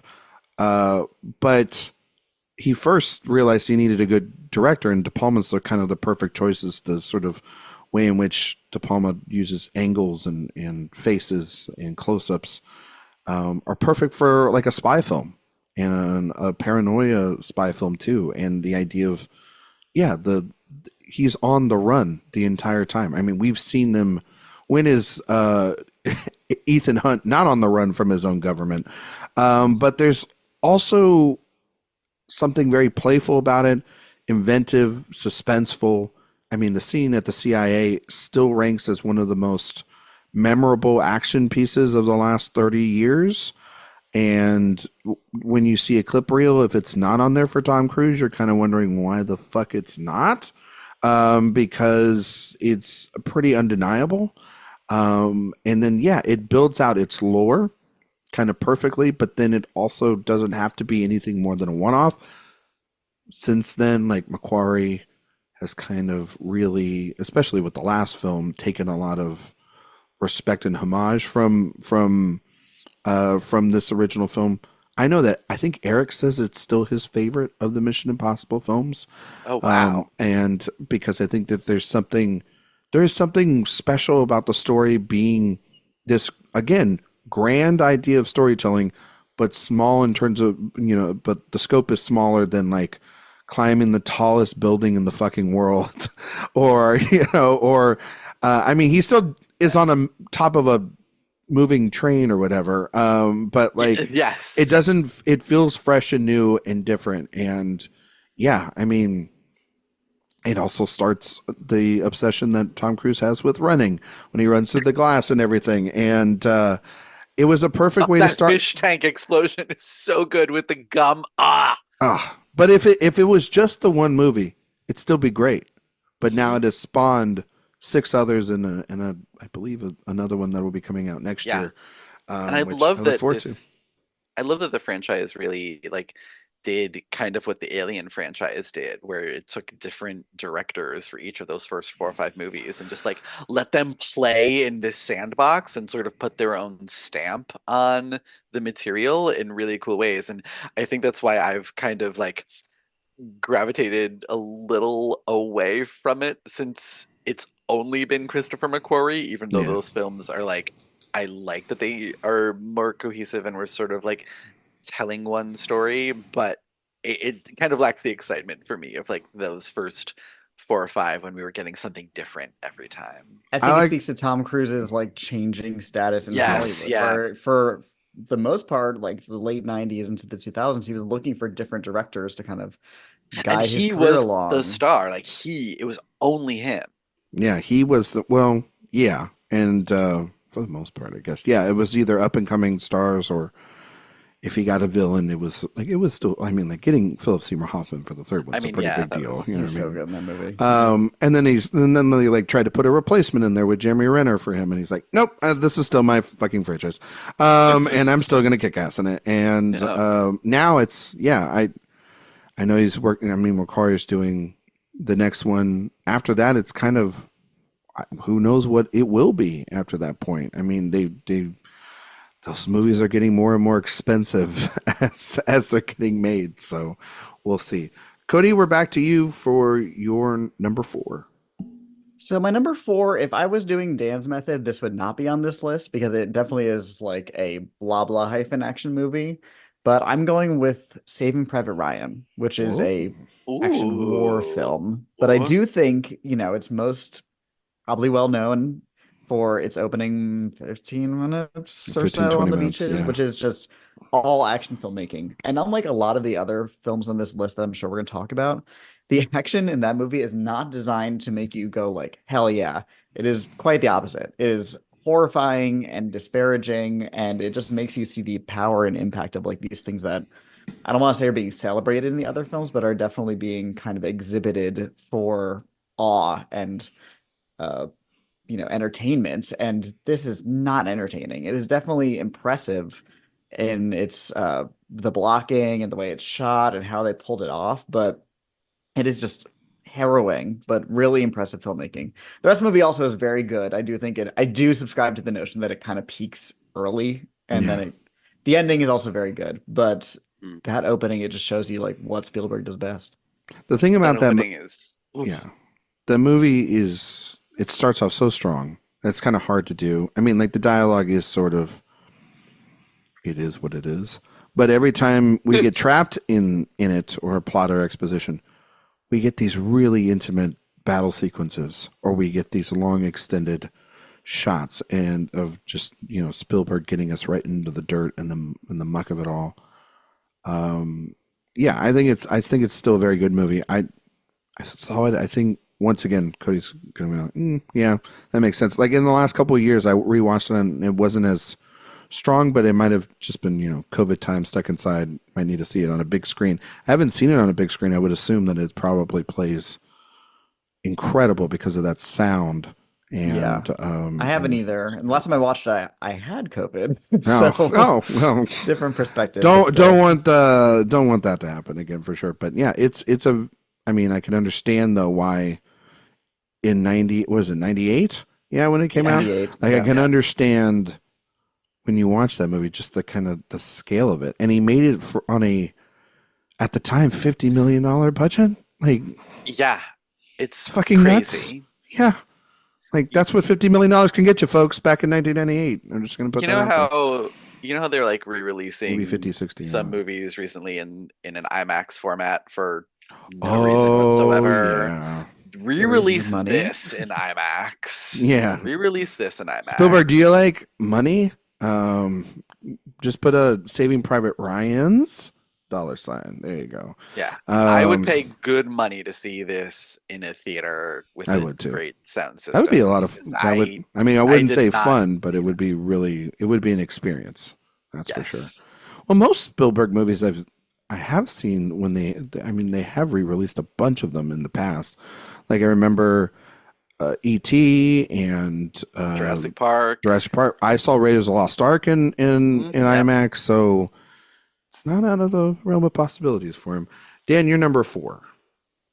Okay, so my number 4 is the one place where I could kind of say that like maybe this one shouldn't be on there given my previous rule, but I am who I am, and if we're talking about my favorite films in the 90s, I cannot talk about The Rocketeer. Oh, which is, look, real ones, no. Joe Johnstone has been here, and he was the perfect person to direct the first Captain America movie because of this movie. Rocketeer is awesome. It is old Hollywood epic action filmmaking with the technology and color and polish of 1990s Walt Disney, which is maybe the most polished film studio to ever exist. It is buffed to a high sheen. It is just like it's old school thrilling to me. It captures that sense of fun and lightness of old 1930s and 40s Hollywood adventure movies, like The Adventures of Robin Hood and stuff like that. I just think it's so much fun. No one has ever looked more beautiful on film than Billy Campbell and Jennifer Connelly in this movie. Like, what the hell? They are movie star gorgeous faces. And Timothy Dalton as the famous Hollywood actor who is a secret Nazi is just brilliant casting and chewing the scenery like all the fabulous old Hollywood villains that we miss. And I just love it. I loved it when I was a kid and saw it. I have loved it every time I see it since, and more than just the nostalgia. I think it's so much fun. It is a movie that I have not seen. And and Neither have I. and I Sorry. need to. No, it's one that I've been. I'm not I've surprised. well, I mean, like for a while, it was kind of hard to find and Yeah. everything too. So yeah, I know that it's. I think it's on Disney Plus. It is. It's on the Plus.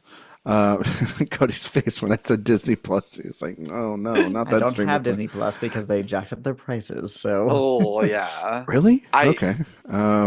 This yeah, nothing movie $140. No way. Oh wait, you don't Maybe do Disney's listening. a year. Oh, Yeah. Oh, a year. Oh, okay, Yeah. okay. I was thinking about getting like the Hulu Disney Plus thing, but then I was like, why? I don't Be know. okay. Yeah, if I could probably find like the Rocketeer probably at like a discount DVD or Blu-ray. Yeah. Yeah. store It or was whatever. definitely on DVD and you can have it because I own it. Okay.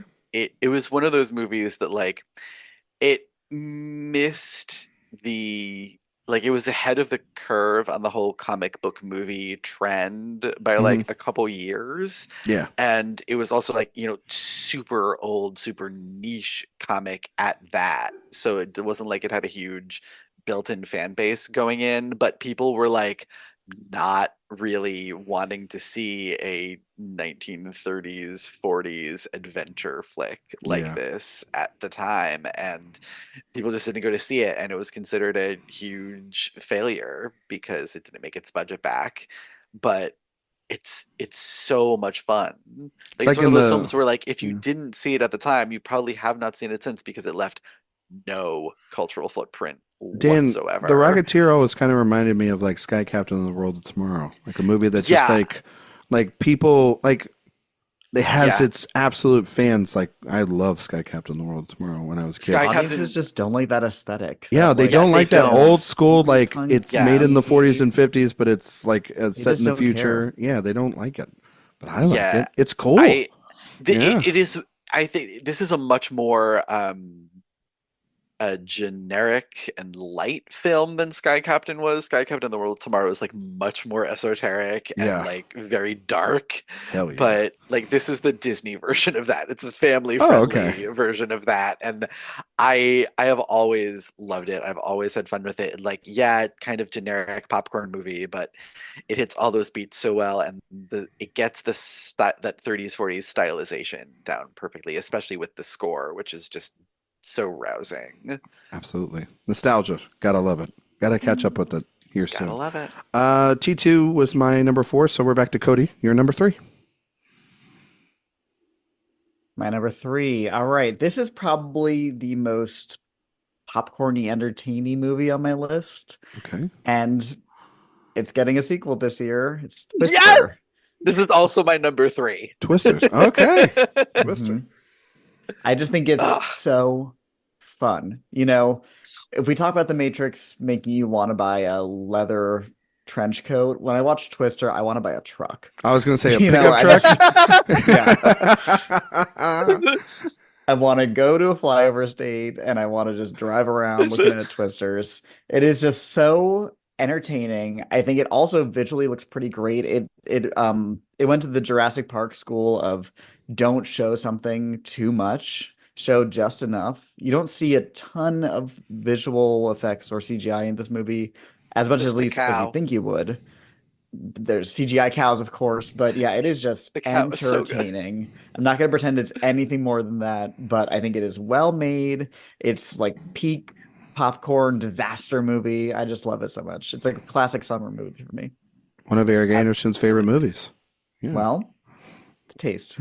Taste. Yeah, this is another one where like I saw it, I think like at the exact right age in theaters. Of course, we saw it. I had like such memories because we saw it in like the discount dollar ticket theater. Hell yeah. Which was like 2 months after it had already played Sidebar. and everyone had seen it. Sidebar, can we have those return? Because like Please. because ever since the pandemic, there are no such thing as a dollar theater anymore, and I feel like that's like bullshit the to return like of the second run theaters. yeah, we need like it. Yeah. the fuck. Yeah. Like I want to watch some of these movies again. I mean, that's how for a lot of the time I was able to watch like some Oscar movies that I kind of missed, way back when, because they would go to the discount theater. You pay like $3 and you go see it. Now like they tore mine down during like the pandemic, and now sad. there's Yeah. it's I Well, mean because it's now that expensive people for aren't people going to to the movies anymore, like, and you'd think that the lower price movie theaters would make people want to go more Hell because the yeah. tickets are so cheap. But actually, no, because for that cheap, it kind of feels like, well, why would I go out? Well, like we're going to like a that dark cheap? alley. You know what I mean? Right. Yeah. Well, You know? people don't want to pay a lot, but they also want the best possible exhibition. Yes. And dollar theaters do not give you that, unfortunately. So they just But want their they theater give you to an have like aesthetic. Yeah. Like they they want their theater to only have $5 tickets. That's what they want, which you Right, can exactly. get for a certain Right. place. Yeah. Discount days. Yeah, Yeah. exactly. So, exactly. but Dan, you had Twisters at number, Twister, number 3. yeah, at number Twister, 3. not Twisters. Twister, I'm already getting, Twisters. I'm we getting haven't seen ahead of yet, myself. Well, I mean that trailer is, that trailer is just so perfect.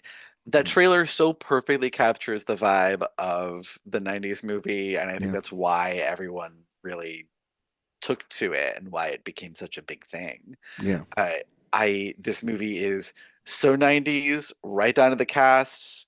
Philip Seymour Hoffman, Helen Hunt, Bill Paxton. You can't get more mid 90s. You cannot get more specifically 1995 than Yeah. this cast. absolutely. It is a movie that was made in a very specific time and place. At the time, because I remember this, like, it was inescapable. This was the big movie that everyone was seeing that year, and it was like Cody said, it is peak disaster movie, Yeah, and it is largely because of the mostly practical effects. Mhm. I think I'll remember to my dying day the two things. One is that cow flying across the windshield because it's so random and hilarious. But the other is the scene later in the movie when Helen Hunter and Bill Paxton are like, they have like attached themselves with like a belt to a pipe in this, and they literally, the Twister passes right over them and they look up into like the eye of the storm, and it's so cool. Well, it also is. It has a quality to it that I think is really important, and blockbuster films avoid this nowadays as if it's a bad thing. It is silly. It Yeah. is It is. silly. The That idea cow, that this Twister is chasing her down, or that it has some sort of sentience. Like, I mean, it's ridiculous. You have to buy And, into. it's not There's true a even in the world of the film, yeah, but it is so good. Yeah. They don't they don't ever like explicitly say that, but that's what's happening. It's what we see happen. What does she say? You don't know what it's like to see it miss another house and come to you. It's like, and when Yes. she delivers that line so well, you're like, oh yeah, Helen, I feel you, but it's ridiculous. Yeah, it's like, I'm sorry, like people who get mad about Helen Hunt's Oscar win, I'm like, the girl can act. Yes. She won for Twisters. Absolutely. Absolutely. Okay. So we're at my number 3. And I love this movie. This is one of the most rewatchable movies I think I saw when I was a kid. Because, and by the way, I did penalty box The Matrix because I felt like, we're going to, we talked about it enough and everything. But I didn't penalty box every Keanu Reeves movie from the 90s. And I think there's a perfect film from the 90s that Keanu was in. It's a little movie with Sandra Bullock called Speed. Speed fucking rules. You are absolutely right that it's a perfect movie, and that's why it's my number 1. Oh, okay, Dan. All right. Well, Dan, I'm going to give you the floor and actually talk about it a little bit first now since it's your number 1. Cody, is it on your list? Is Speed on your list? I have bad news. Oh, no. You don't like One Speed? of my biggest blind spots. Oh, you haven't seen Speed? Oh, okay. Cody! No, that's okay though. I rather you not have seen Speed than say, "Oh, I don't like it." Because Oh my god, you are in for a treat. that is such a good fucking movie. It's Oh my so god! I just went off good. about another Yonda movie, so I know I'm gonna love it. But I it's just I just so for some reason good. it's just passed me by like a speeding bus. I don't know. I have yet to bear witness, but I know I'm gonna love it when I see it. Cody, it's so good. Yes, yeah. But Dan, Speed, gotta talk about it. I Gotta get on that bus. So I will say, like, the reason that this is my number one as opposed to my number two. Like I initially had them kind of flip flop, but Speed has more nostalgia value for me. This was the first rated R movie I ever saw. Yeah. We saw it we rented it. We didn't see it in theaters. Saw it at home. But like the reason that I have this above Twister, the sort of like secret special, the not so secret ingredient to this movie is Dennis fucking Hopper.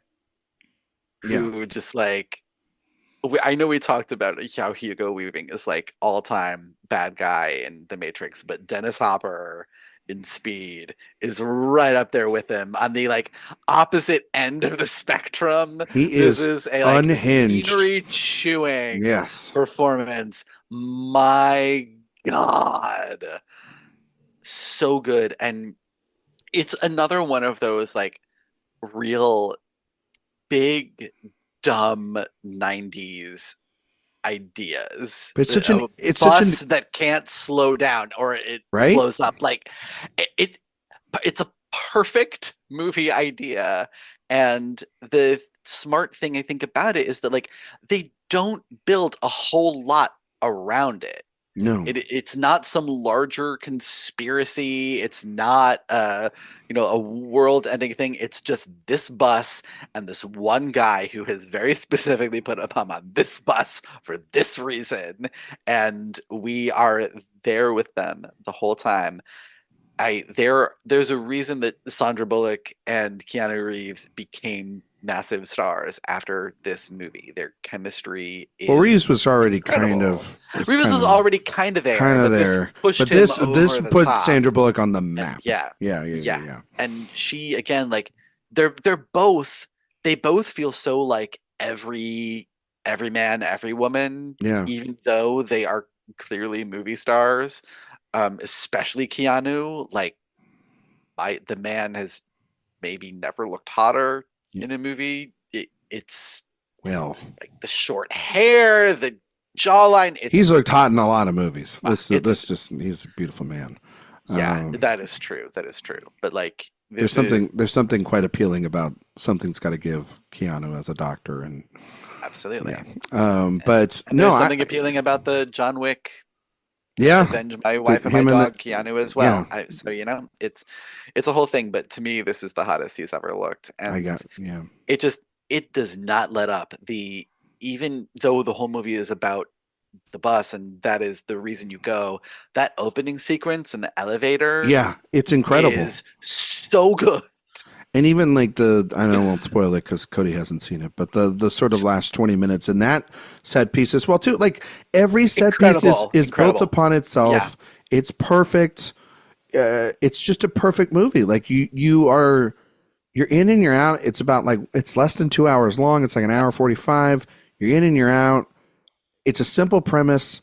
It doesn't have to get really stupid. They should have never made the one with the boat because that doesn't make any fucking sense. Like it's like the whole thing is you are on the edge of your seat, hoping and praying that this is all going to work out. You know, I always kind of did think about like, well, I mean, it's a bus; it's going to run out of fuel at a certain point. But it's all like, but it's within an afternoon, so like that makes sense.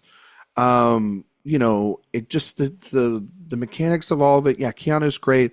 Sandra Bullock is phenomenal. Hopper's never been better. Jeff Daniels is great as well too. Like there's all these little things about it that is just absolutely just like, yes, this makes sense. This makes sense. This makes sense.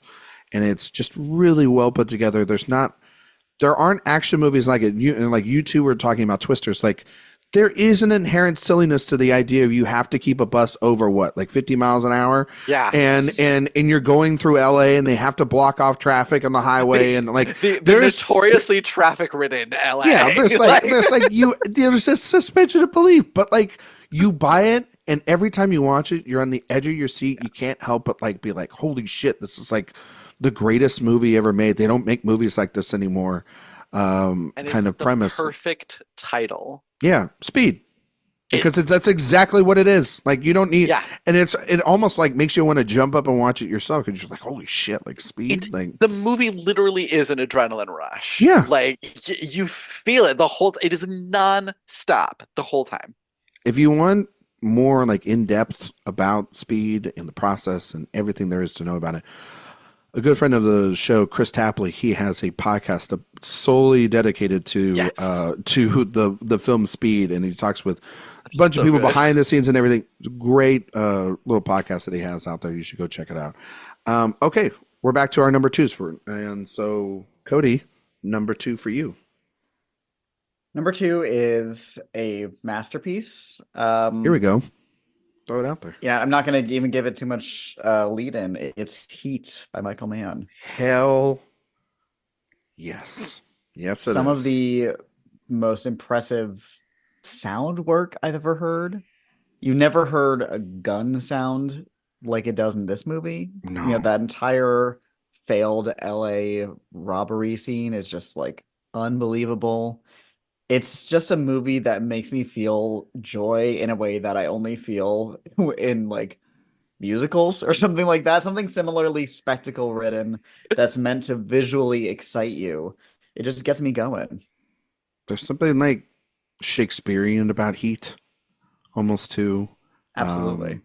You know, just the blurred line between the good and the bad, sort of grand epic is almost nearly 3-hour LA crime epic. I love it. It's my number one. I think Michael Mann is a genius and always has been. He not many directors. I mean, we talk about James Cameron.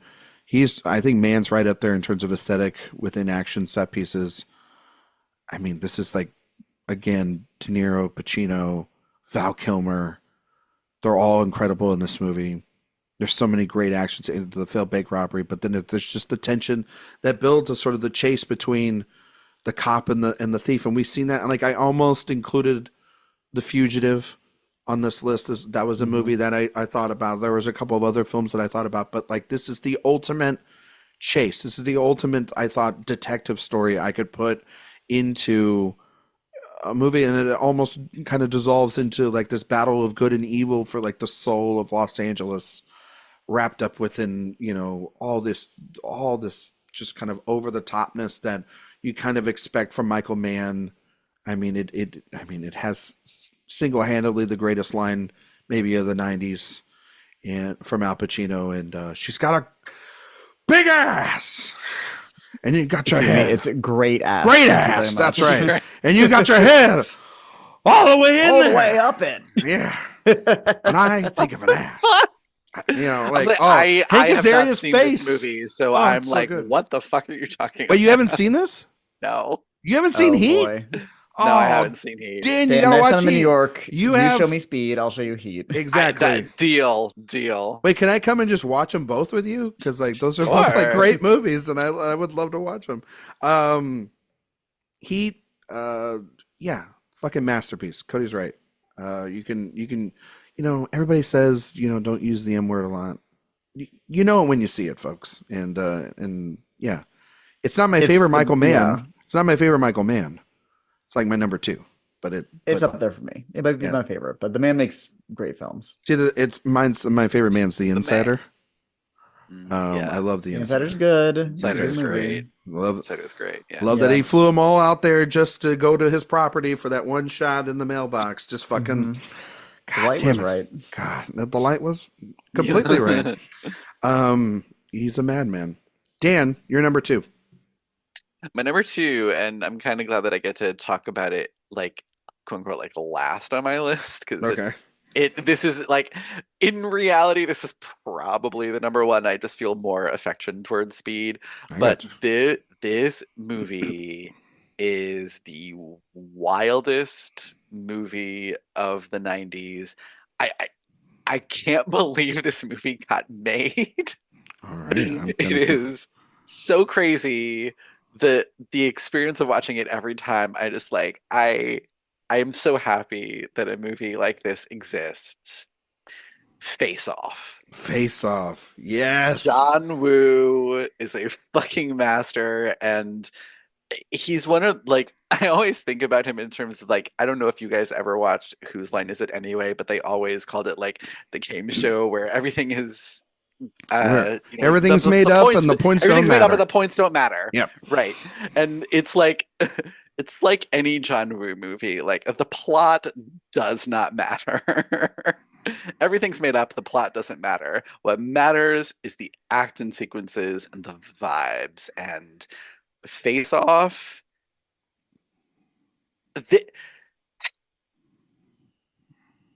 Face Off is somehow both camp and not.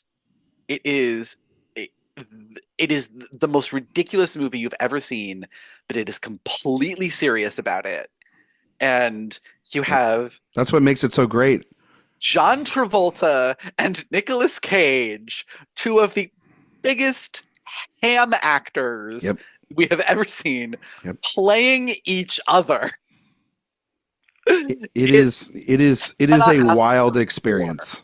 Yeah. You cannot ask for more movie than you get in Face Off. Just from the beginning, from like the what is it, like the choir sequence or whatever, and like and like Cage is going like full crazy. You're just like, the whole movie is just the fuck is this movie? It's so good. You know, that's why there's like my favorite joke in one of my favorite jokes in the movie Spy from Paul Feig is from Jason Statham. He goes, I know that there's a face-off machine. They told me that about it the other day. And it's like, you can only make that make sense because there's literally a fucking face-off machine in this fucking movie, and it's so fucking stupid, but it works and it's great. And the premise of this movie is like, remember the masks from Mission Impossible? Yeah, what if we That's literally the whole premise. And we expanded that, which nobody asked for, and yet we weirdly needed it. Yeah, it's great. It fucking rules. It's great. It's so stupid. It's one of those movies that I just like watch every time and I laugh all the way through it. Not and you don't need an edible funny, or anything. You just Like, and it is funny, but like I laugh because it's one of those like what the fuck did they just do? Like, can you believe they just did that? I mean, imagine the pitch meeting for this thing. Like, there's no way you can get out of that meeting and not think I'm done in Hollywood. Like, I'm done. And also, like not for nothing, like, but you needed specifically John Travolta and Nick Cage, and probably honestly needed John Woo to even make this thing work. Like, it does not work unless you go so far over the top that it loops around to being normal. And that's what you get when you have these two actors and this director. And then Wu goes on to make a Mission Impossible. So so like, this was like his audition for Mission Impossible 2. It's like, I can do it, Tom. Trust me, I can make it. You know what I mean? And what did we get out of that? Pigeons. But the man has his kinks, and I will not kink shame on this podcast. But like, talk about taking slow motion to the next level too. I mean, come on. But yeah, Face Off is just a wild ride. It is the wildest ride of any 90s movie, maybe the wildest ride of any movie I've seen. It was on my honorable mentions list. Cody, have you seen Face Off? You've seen Face Off, right? No, you haven't. Oh my god! You gotta see Face Off. I'm so sorry. You gotta see Face Off. It's great. Oh, you gotta see it. All right, my number 2. This is Heat is the masterpiece, and it's the one that should be number 1. But like in your head, like that's number 1. That makes sense. In your heart, though, you have a number 1. So that's kind of like where Dan's going. Like Speed's like Dan in his head, number 1, but like in his heart, it's Face Off. The movie I watched a lot when I was a kid, and it's my number 2, is The Mask of Zorro, which is a movie that I don't think we talk about enough, about just being almost like weirdly enough, like if we don't have this movie, we don't get Pirates of the Caribbean. And we don't get some of those Gore Verbinski action films because they're written by the same people. Sort of the same sort of aesthetic of like building these massive set pieces. Antonio Banderas, fucking incredible. Catherine Zeta-Jones sort of like brought her into the zeitgeist really with this one. Anthony Hopkins, should he be playing a Spaniard that tan? Probably not. But regardless of that set aside, the action set pieces in this movie are fucking incredible. This movie moves still at such a such a controlled pace, and it's 2 hours. It's 2 hours and like 15 minutes, and it just flies by. There's never a bad moment in it. I mean, I would be lying if it wasn't like, you know, part of like Spanish Latino culture, you know, to like grow up and watch, you know, like the Zorro movies when I was a kid. And those old movies or old, you know, old shows are not that great. But this was like, holy shit. This is like a movie. It fucking rules. I mean, like there's every sort of, you know, sword fight. You feel like, Cody, you mentioned it with sound. Just the idea, like every time you hear the swords just cling, it just radiates off the screen. And this is like a movie star vehicle. We should have more of these movies, and it's hot. Like people talk about the fucking Mummy, and rightfully so, being like they're like sexual awakening movie of the 90s. Like this is two people fighting in a barn, literally stripping each other with swords left and right. Like it is hot. This movie is incredible. The dance sequence between Banderas and Zeta-Jones, incredible. Like every moment of this movie is perfect. It's one of the more rewatchable films I've ever seen. I have it on 4K. You should also buy it on 4K Blu-ray. An impeccable transfer. And yeah, the sequel is not very good. We don't have to talk about that. It doesn't exist. But like it feels like we should be making more of these. I know there's like an Amazon television series or whatever that people say that's pretty good. But we should see more films like this where everything is practical, everything is made. The explosions at the mine at the end were actual explosions that they did. And it's like, holy shit, can we like go back to an era where everything is that practical and big on the scale? Like that's why, you know, those early 2000s films too, those early 2000s action films are built off the back of movies like this being, you know, making enough money to then justify their means. So Mask of Zorro, loved it. Have you guys seen it? Have you guys? No? I love The Mask of Zorro. Cody? So much fun. Cody Dericks. I haven't seen it. I'm sorry. This is one of those movies that passed me by because of my age. Because of your and age. the abilities of what I could watch in my household. Because by the time I was old enough to be able to watch this, I was watching, you know, The Greatest Show on Earth. Watch it with your partner. I think you guys would have a lot of fun with it.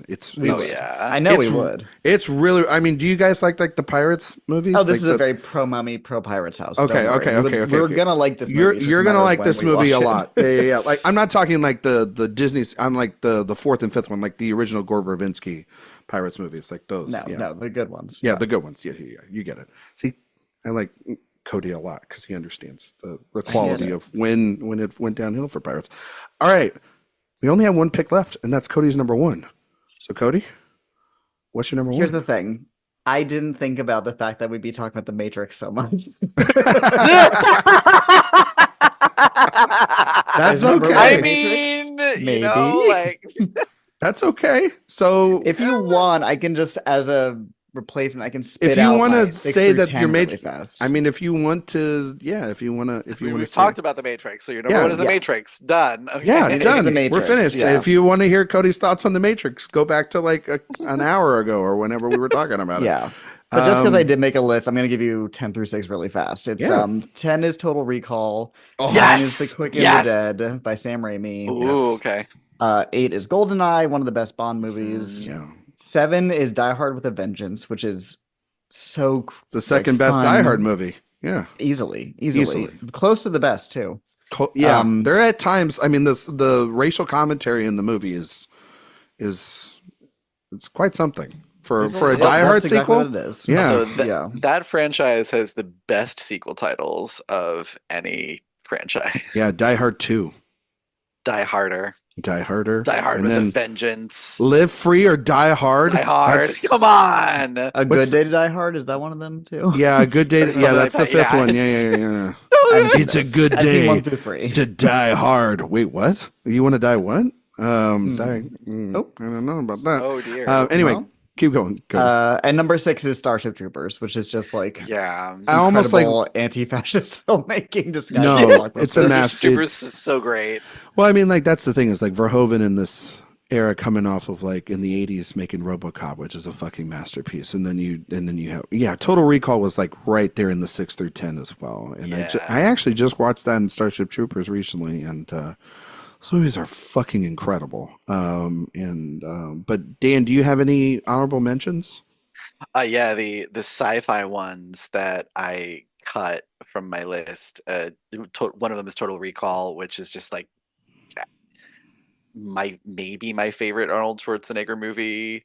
Not the best, but my favorite. Like, I have so much fun with that movie. See you at the party, Richter.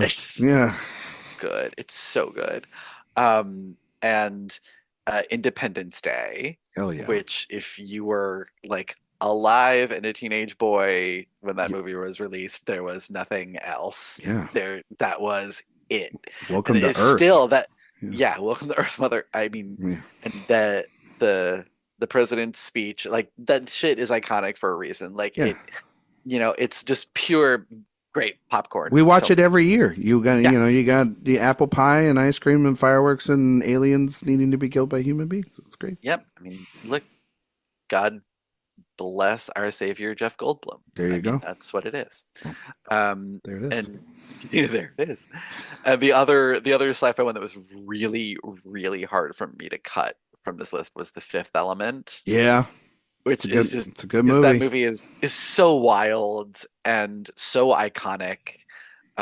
Should really have had more influence over the look of science fiction films in the years that came after than it did. Yeah. I love that movie. I love how wild it is. I think Chris Tucker is phenomenal in it. Yeah, he is. Just take no prisoners. And Mila Jovovich, one of my favorite Bruce Willis performances too. Yeah. He is a very underrated comic actor, and he uses that so well in that movie. The Fugitive that you mentioned, Ryan, was also almost on my list. Like, just missed. Kind of like a perfect movie. That and Air Force One. Yeah. Air Force One. Get off my plane. Yeah, that's pretty 90s. Great. Pete Harrison Ford. Mwah. Yeah. The Mummy. Love. I absolutely love that movie so much. And the one that I was like, there were two that I had, like, they were listed on certain sites as being an action movie, but I'm like, Are they really? Yeah, that's where I kind of went with The Fugitive. I'm like, I get it. It's a full movie that's a chase scene, but I'm like, it's also just like, one of the most rewatchable movies of all time. Yeah, anyway. And so those are the Leon, the Professional. Yeah, it's an action movie. Yeah.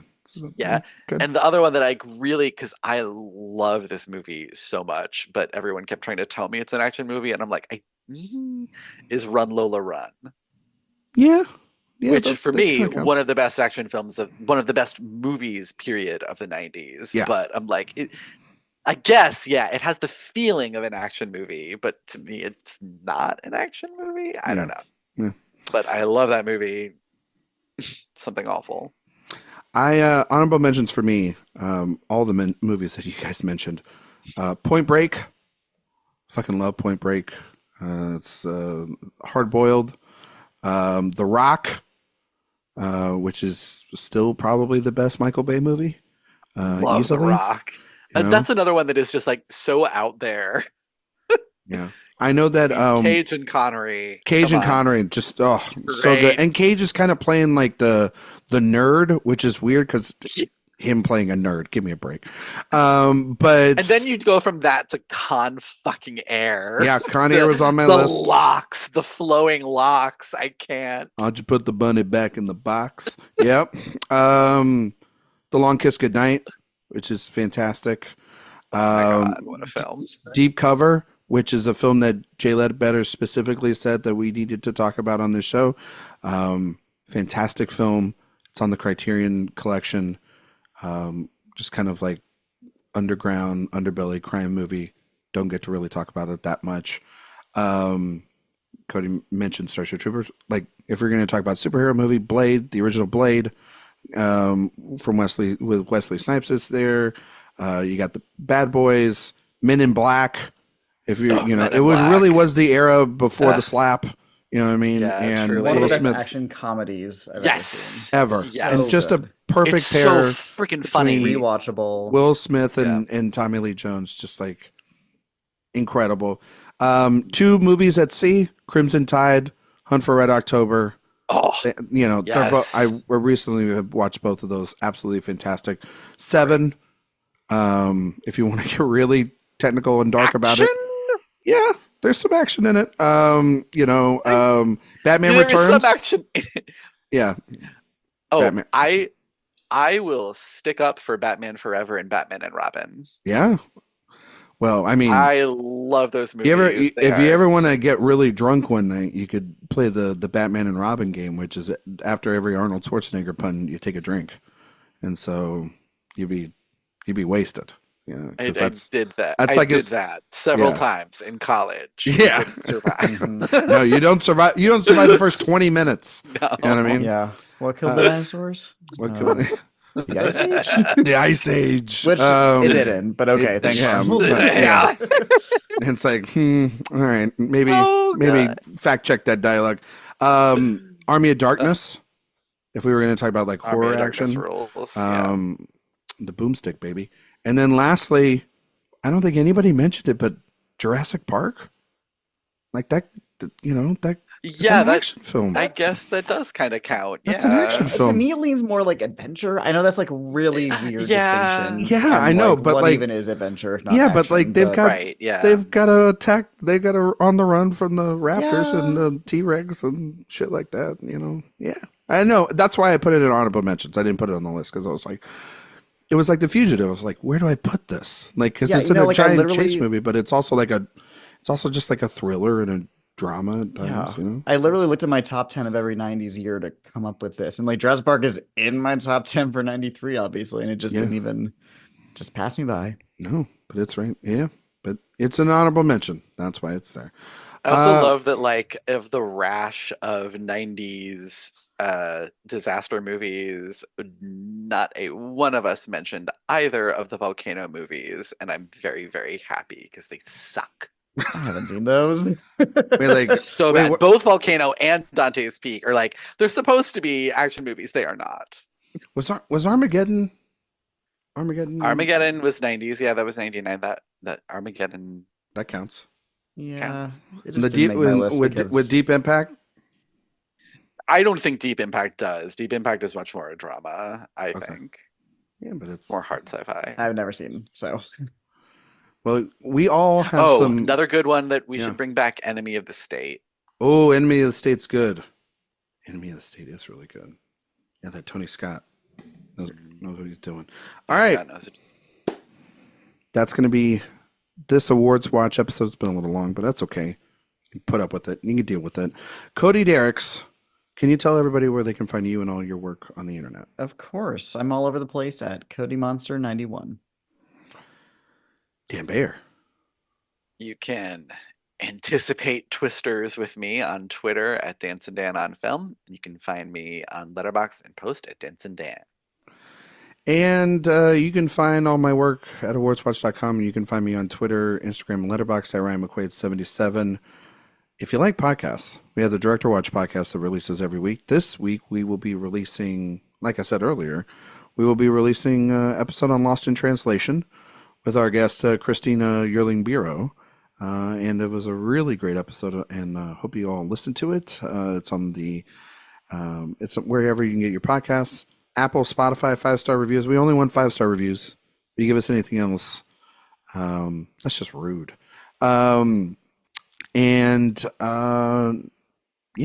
Newsletter, sign up for that. That's where you can get all of our reviews, interviews, podcasts, everything sent to you one place at a time. Every single week. Eric puts that together. Really appreciate it. Next week, we will be back. We'll be giving our thoughts on Dev Patel's directorial debut, Monkey Man. And we'll also be giving out our top 5, or at least talking about our favorite actor turned directorial debuts. So that'll be what we will be talking about next week. Thank you all so much for listening, and we'll see you all next time.